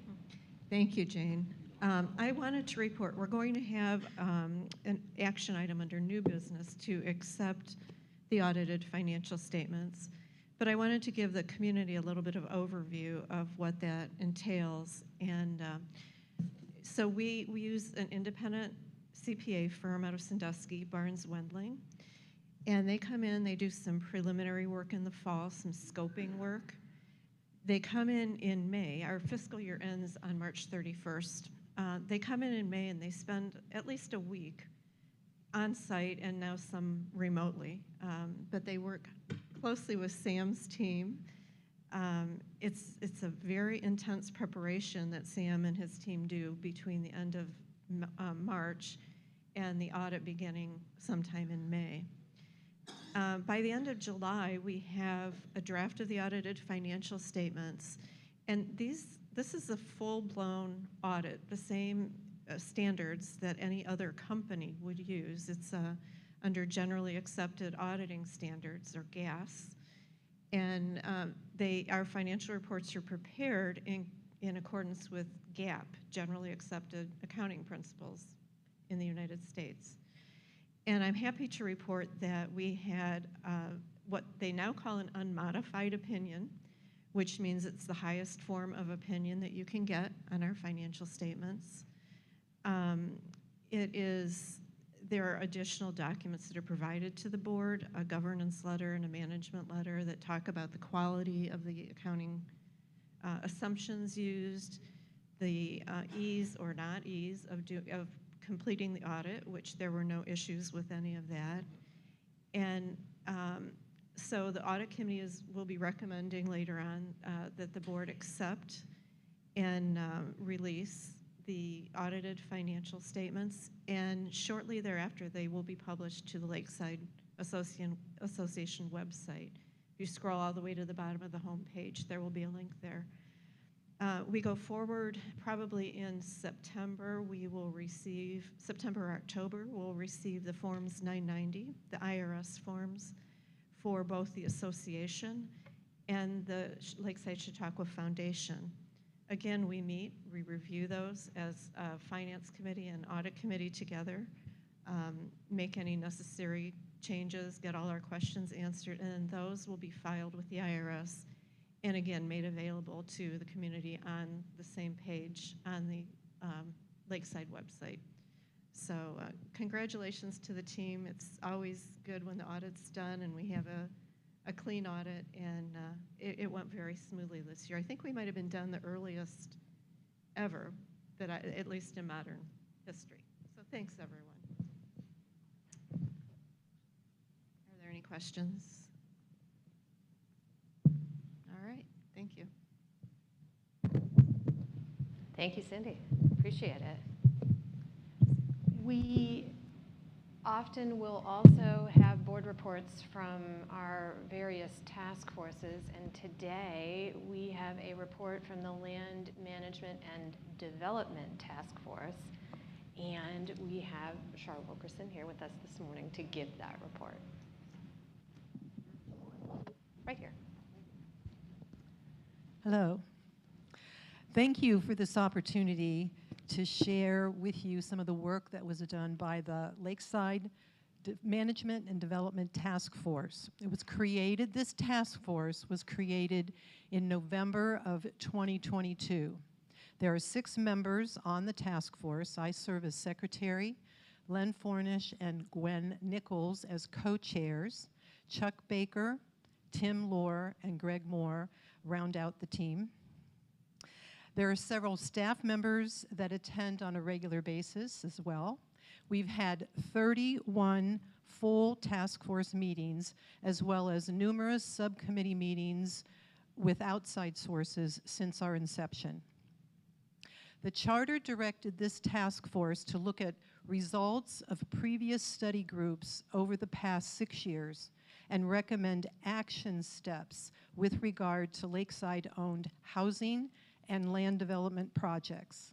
This involved exploring best use of Lakeside land and buildings and increasing affordable rental options while being in alignment with Lakeside's mission, vision, and core values. Oak Extension. Our first study involved the Oak Street extension. This was an inherited project that had been previously planned. We did, however, look at other options. We considered changing the concept of a cul-de-sac plan to a through street. We also considered leaving it as is without completing the project. Our recommendation, which was proposed to and approved by the board, was to complete the cul-de-sac as planned and to use the money from the sale of the lots for significant capital projects to be brought forward. Campground expansion. Previous committees identified the need to expand the campground because of missed revenue due to the long waiting list. This expansion also met the criteria of creating affordable housing. With the acquisition of the firehouse, Lakeside gained parking spots, which in turn allowed for an expansion, resulting in 31 new camping spots. A proposal for expansion was approved by management and by the board, with the timing of this expansion to be determined by management. Wahomas. Wahomas has been the focus of attention by a subcommittee of the task force. A donor provided funds for an architect engineering study of Wahomas, and CT Consultants was contracted to develop a plan to renovate the building. There has been a leak in the first floor roof for years, and the plan will resolve that, as well as create flexible space on the second floor and upgrade all aspects of the building. This project has been turned over to management for a large group's business case, which will include more than just facilities. The task force is on pause, waiting to hear more specific information regarding this plan. Cabins. After looking at multiple options for replacing the cabins, the task force endorsed having a volunteer group do a facelift on the cabins. All 5 cabins have been refreshed. 3 of the 5 are family cabins with kitchenettes. The other 2 remain as youth cabins, all with remodeled bathrooms, and are available for rent. Hilltop. Hilltop has been identified as an underutilized asset. A contract was signed with Greg Schmid Architects Incorporated from Sandusky to create drawings of Hilltop, design a plan to upgrade the building, and provide a cost estimate for work which would allow for consideration of various uses. Annex and Oak Dorm. The task force is in the process of getting a review of the life safety standards and maximum capacity for Oak Dorm and an architect engineer evaluation of the structural integrity of the annex prior to discussing future use. Director's House. The task force identified this as an underutilized asset generating no revenue. Previous housing committees identified the need for large family rentals. The Director's House is well suited for this purpose, and it has been recommended that beginning 2025, it be used as a rental for families and large groups. Poplar property south of the current fence. Lakeside owns the property south of the existing fence from the campground to Tower Street, with the exception of 2 houses on Tower. The task force is looking at the possibility of expanding the fence to include some or all of that property. A financial analysis is currently being done to determine the most prudent course. Long-term strategy. The task force is continuing to work with management on other strategic proposals which will be brought forward at a later date. Thank you very much.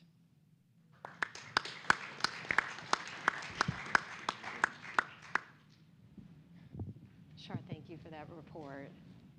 We appreciate all of the hard work that your task force is doing and the good work that you've brought forward. And that's an awful lot that has been looked at and evaluated and recommended on in a pretty short period of time. Board members, do you have any questions for Shar or the task force?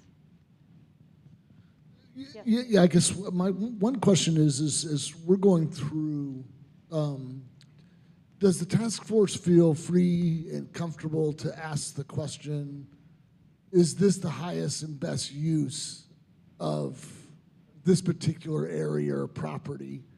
Not just based on the structure that's there, but if we're envisioning moving forward, can we go beyond just what is on the property today and say, well, what will better serve Lakeside over the next? I guess as you're doing that, are you guys free to kind of think about that as well? And I assume you're talking about, are we just looking at the buildings? Yes, we are absolutely free to look at the property. And so as a matter of fact, when we look at south of where the gate is now, that is empty property. And so yes, we're looking at as well. Yes. And we are free to do that, yes. I have a question about the director's house. As you know, in the past, I was the director of the Rhine Center, and I know that the director's house was used, we called it the artist house. Yes. So people who taught at the Rhine Center received gate passes in exchange for teaching, but they also received, if they taught for so many hours, they would receive lodging at the artist's house, director's house. Yes. Has there been consideration for what to do, how to accommodate those artists, who many times are starving artists, how to accommodate those and still keep the viability of the Rhine Center going? I agree with it's underutilized, but I am also concerned about the artists who rely on the director's house for lodging when they teach. Yes, and we've absolutely talked about that. And one of the things we were looking at was to have, many of the artists that teach at the Rhine Center are homeowners and are here. So these would just be artists that would be in for extended classes that do not have property here. And so we were looking at trying to schedule those artists more in June and in August when the hotel is Fountain Inn is not being used, and using those rooms to house them. Thank you. I just want to make sure that they're being considered. Yes, absolutely. And so, trying to avoid the July month with those artists in particular, because the hotels are full, but they're not full in June and August, and there would be housing available then. Thank you. Great. Greg Moore, you had your hand up. Yeah, thank you. Wanted to add a couple things. Gwen and I both serve on the Land Management and Development Task Force. We're very proud we created the longest acronym in the history of Lakeside for our committee. A couple things. To Paul's question, we had a choice at one point. Do we limit what we do or do we expand what we do? And we chose to expand it. We chose to be brave, and nothing's off the table. So yeah, we consider everything. We have some tremendously underutilized assets inside of Lakeside that are not land. But then that equation expanded. The variables got a lot more. For instance, the Hilltop examination that we're going through right now. How can it be used? And that answer is needed because Hilltop might very well be needed for seasonal employee housing. So before we can move forward with a recommendation on that, the Lakeside's need for seasonal housing has to be matched up with what is that facility capable of doing. And so that's why the committees and some of the things we're doing are taking so long. We have to match what does Lakeside need, what are the assets we need, and we look at anything that falls outside of that. This is something we need to find a better use for to get especially revenue generation coming out of all that. So we really target all of that.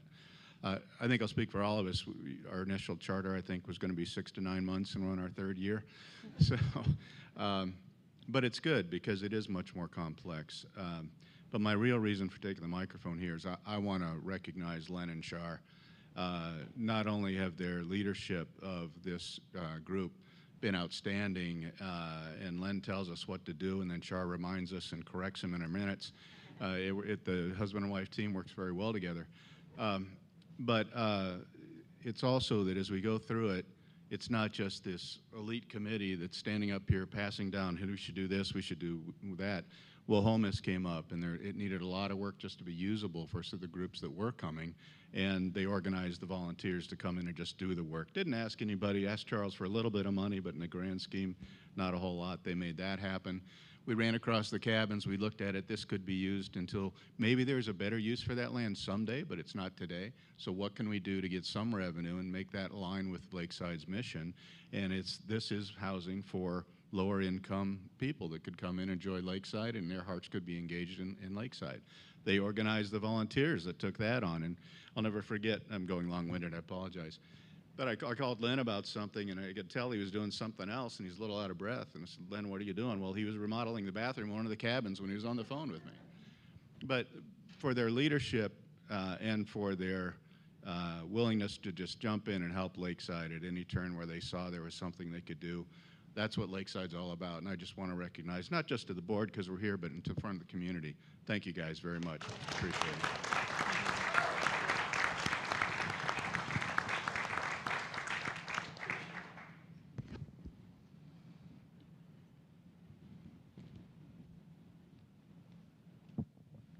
Okay. We're cruising. That brings us to old business. We have, why do I keep doing this? We have one item of old business. I keep holding that, like that's the microphone, up to my mouth. In any event, forgive me. I'm probably going to keep doing it. We have one item of old business, and that comes to the board through the Municipal Services Committee. And we have a resolution that has been included in the board book. By way of background, Municipal Services Committee is charged with maintaining the rules and regulations for the Lakeside Association. Title III of those rules really covers the renovation, if you want to say, and the maintenance of our buildings and our structures. So when a cottage owner wants to make a change, the cottage owner looks to Title III and then goes to visit the Historic Preservation and Design Review Board. Our Lakeside Development Administrator, Jim Schweitzer, is intimately involved with the Historic Preservation and Design Review Board and also with community members as requests come forward.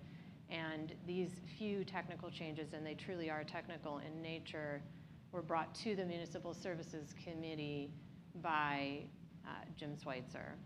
The board has seen these technical changes. They were in our May board book, and Elizabeth, on behalf of the board, presented those technical changes to the LPOA at the most recent LPOA meeting.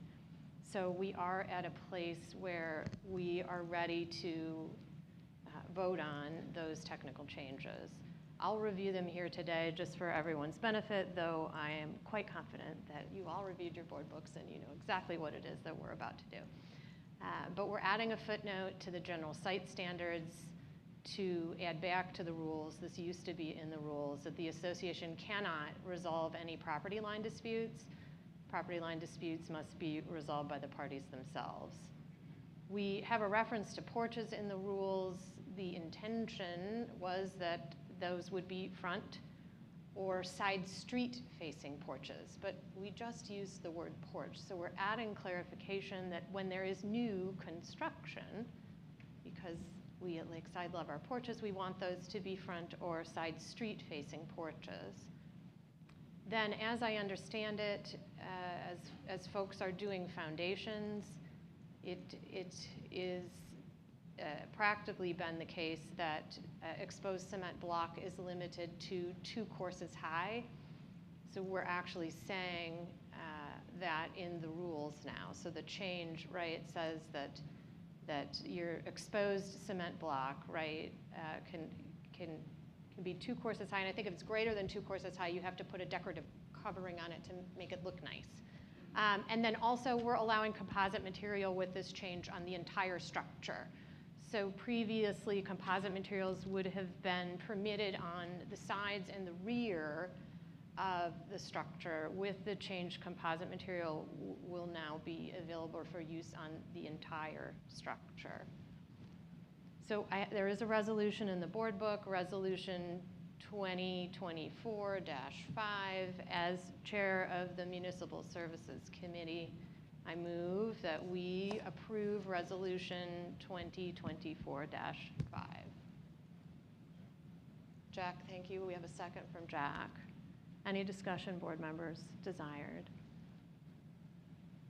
Yes, Greg? Yeah, clarification for those of us that had this in our board books, we know, but the composite materials are permitted now across it. There are appearance requirements still, that they not be shiny, that they not conflict with the look of the house, especially in the historic areas of Lakeside. Thank you. Anyone else? Okay, I'll call the question then. We have a motion to approve Resolution 2024-5 and a second. All in favor, please signify by saying aye. Aye. Any opposed? Anyone abstaining? Okay, Resolution 2024-5 is approved and the technical changes will be effective as of today.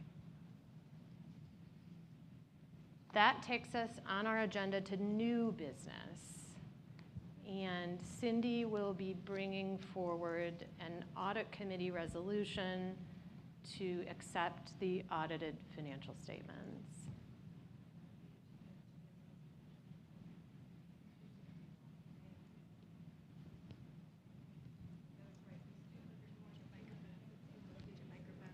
Microphone.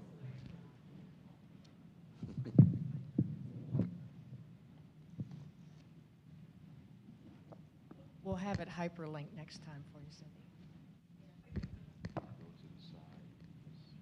1,300 pages. I just made that up.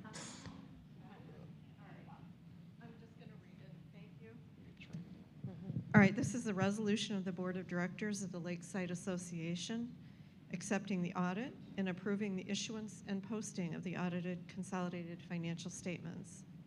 Resolved upon recommendation of the Audit Committee and upon having reviewed the audited consolidated financial statements for the years ended March 31st, 2024 and 2023, the Board accepts the audit, approves the issuance of the audited consolidated financial statements, and authorizes the posting of the statements on the Lakeside Association website. And that is brought from the Audit Committee. Thank you, Cindy. Do we have a second? Catherine? Catherine is our second. Any desire for discussion? Reverend, do you have a comment? I'm just holding the mic. It's too hard to put back in the thing. Thank you. Paul. Yeah, and Cindy, thanks for all your work on the audit committee. Yeah, you just do a tremendous job. I thought it was the final report from the auditors was very illuminating this year. They were just so effusive. One, for Sam, you and the team, and for the condition of everything, just the level of sort of continual improvement. So I think we all should give our staff a round of applause for really just continuing to refine their processes to deliver.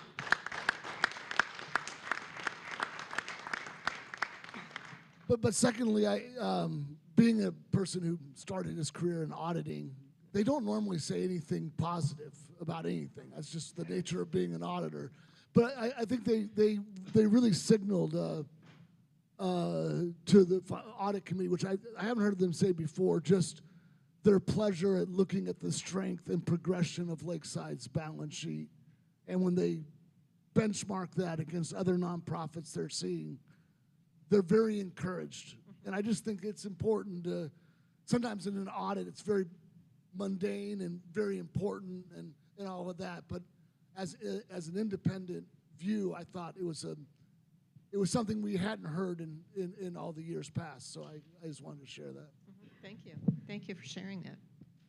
And just so everyone knows, the financial statements, when I say consolidated, it's all of the entities. So it's Lakeside Association, Lakeside Chautauqua Foundation, the Memorial Garden at Lakeside, and the realty business.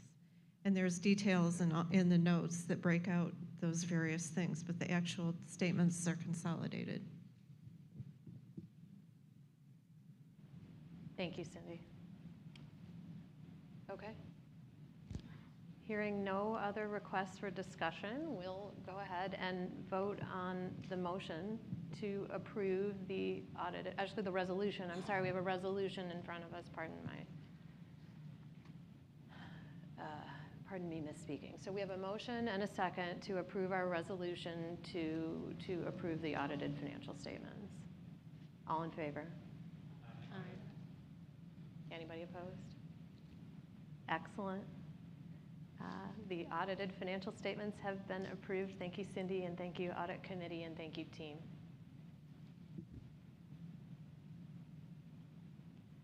We have a second item of new business on the agenda today, and that is related to the creation of a new advisory task force. And this task force will be called the Capital Improvement Business Case Advisory Task Force. We just like to give these really long names.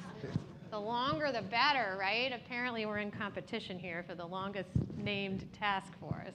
Charles, if you would, I believe that you want to talk a little bit about the creation of this. Yes. And then I'll call on Doug as well. CIBC is part of listening to the community and really trying to understand the needs of each one of our facilities.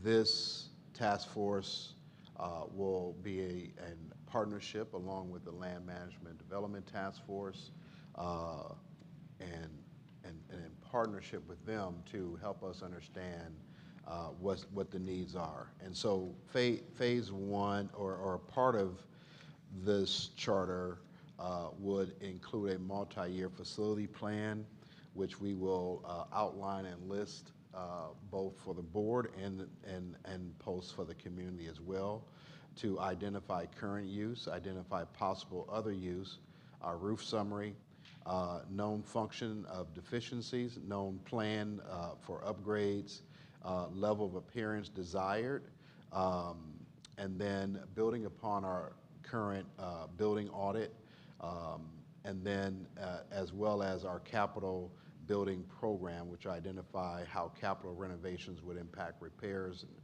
and so on. And then what we'll do is assemblize a multi-year plan, prioritizing, categorizing, and then a financial strategy for each facility. And part of that will be, again, utilizing tax credits, HARPA dollars, as well as various grants for those upgrades. This task force will be initially chaired by Doug Adams and Lynn Fornash, and then along with staff support of Don Drew and Sam, our Vice President of Finance. And so we will, I seek to have the board endorse this task force so that we can begin to fulfill the needs and inform the community as well as ourselves to have a full 5-year plan on how to address our capital needs and how we're going to fund those capital needs. Thank you, Charles. Doug, do you wish to add anything to that? I'm putting you on the spot. I'm honored. I'm on.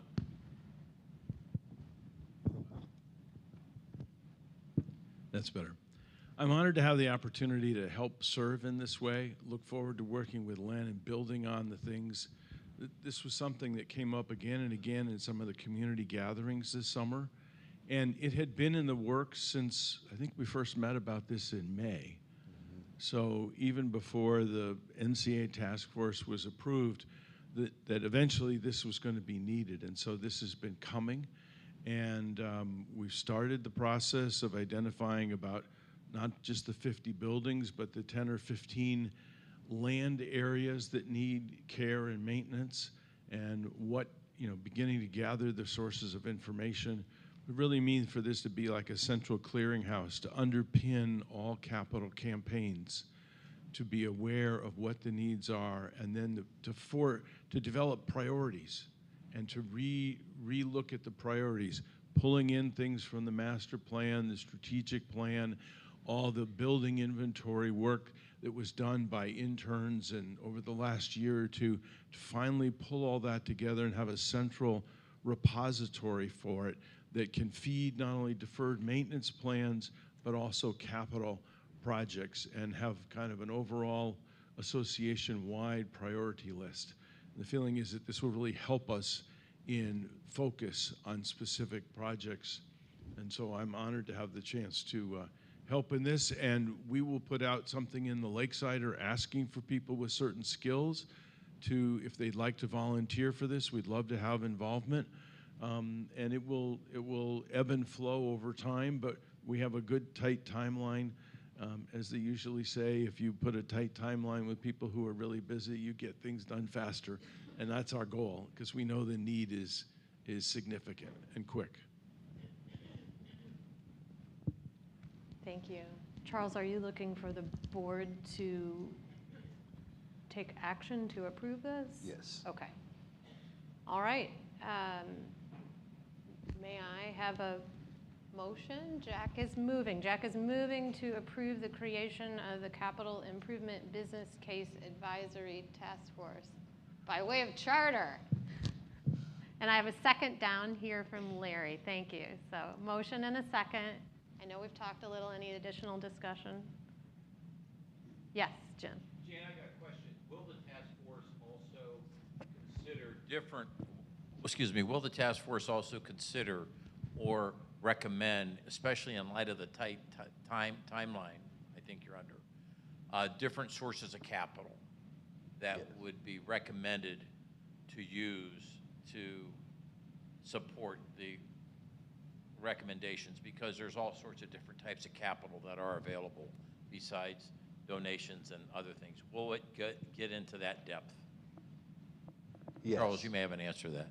Yes, and we're looking at involving people from various sectors of funding so that they can advise us on those various capital opportunities.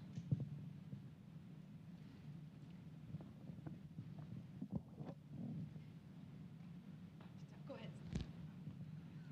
I figured since you were getting the microphone, you wanted to go, but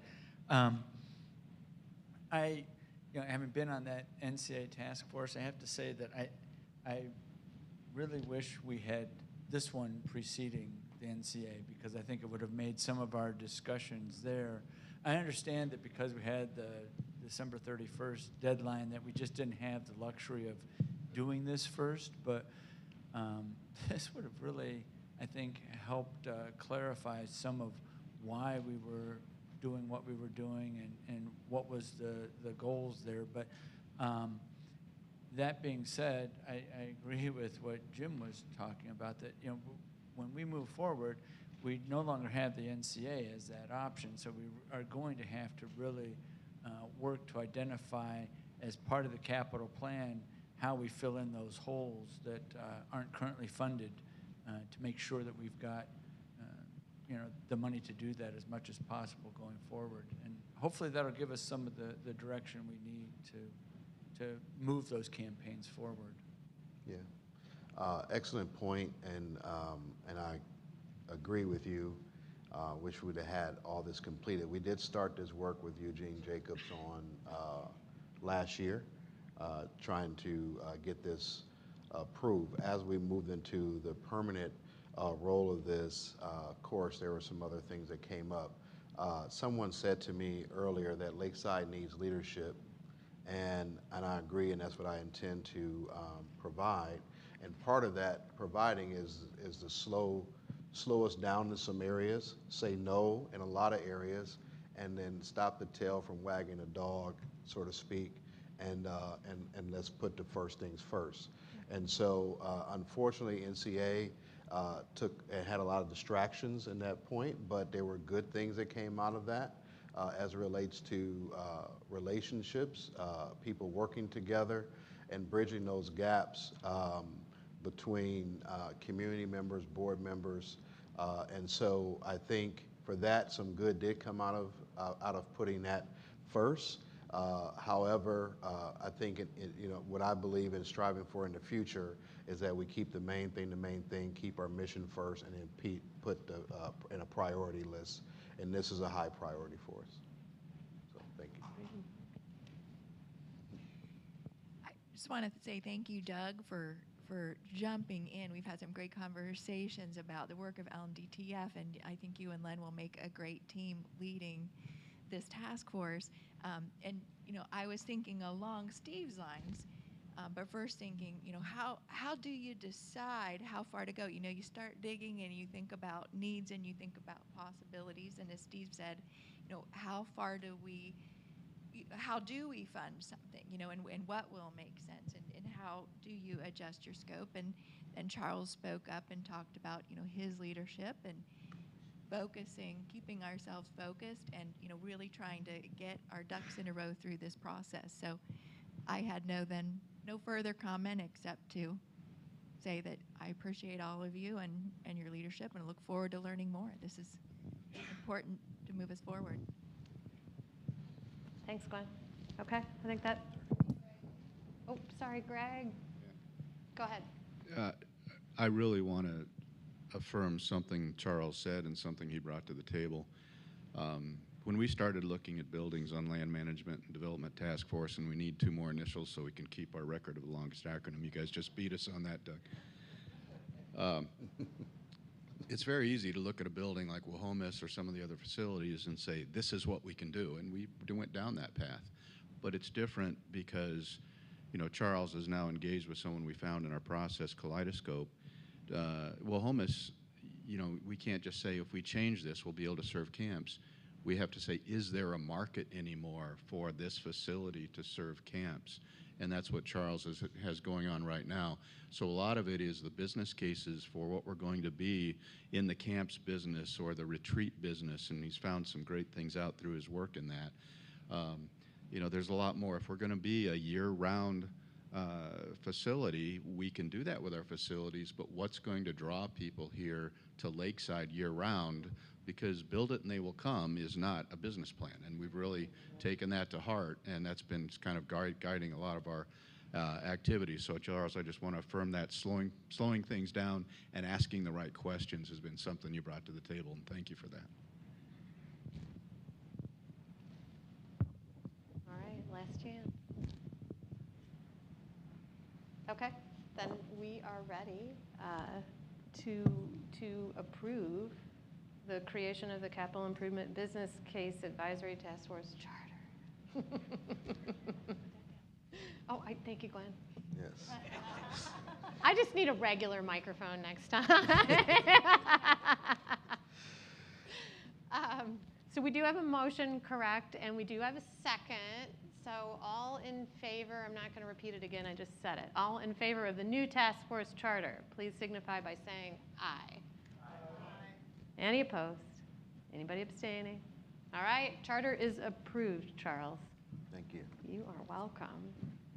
Okay. It is coming up on 11:30. I am not aware of any other new business. Any other new business? Okay. With that, per our agenda, we will take a recess for lunch. We are going to enjoy lunch with civic leaders in the Hotel Lakeside Dining Room. When lunch concludes, we will go into executive session, and then we really hope that you will all join us at 4 o'clock in the Hotel Lakeside Dining Room. Yes, the survey. We have a survey. Please, please, please. It's just one page. If you'll just take a moment to fill out the survey before you leave, we really do want your feedback on the experience today. It is important to us. If you don't have a pen, fill out your survey when you get home and drop it in the administration office. We'll take them up until about a week after today's meeting. I've got a pen I'm happy to give to anyone who needs a pen.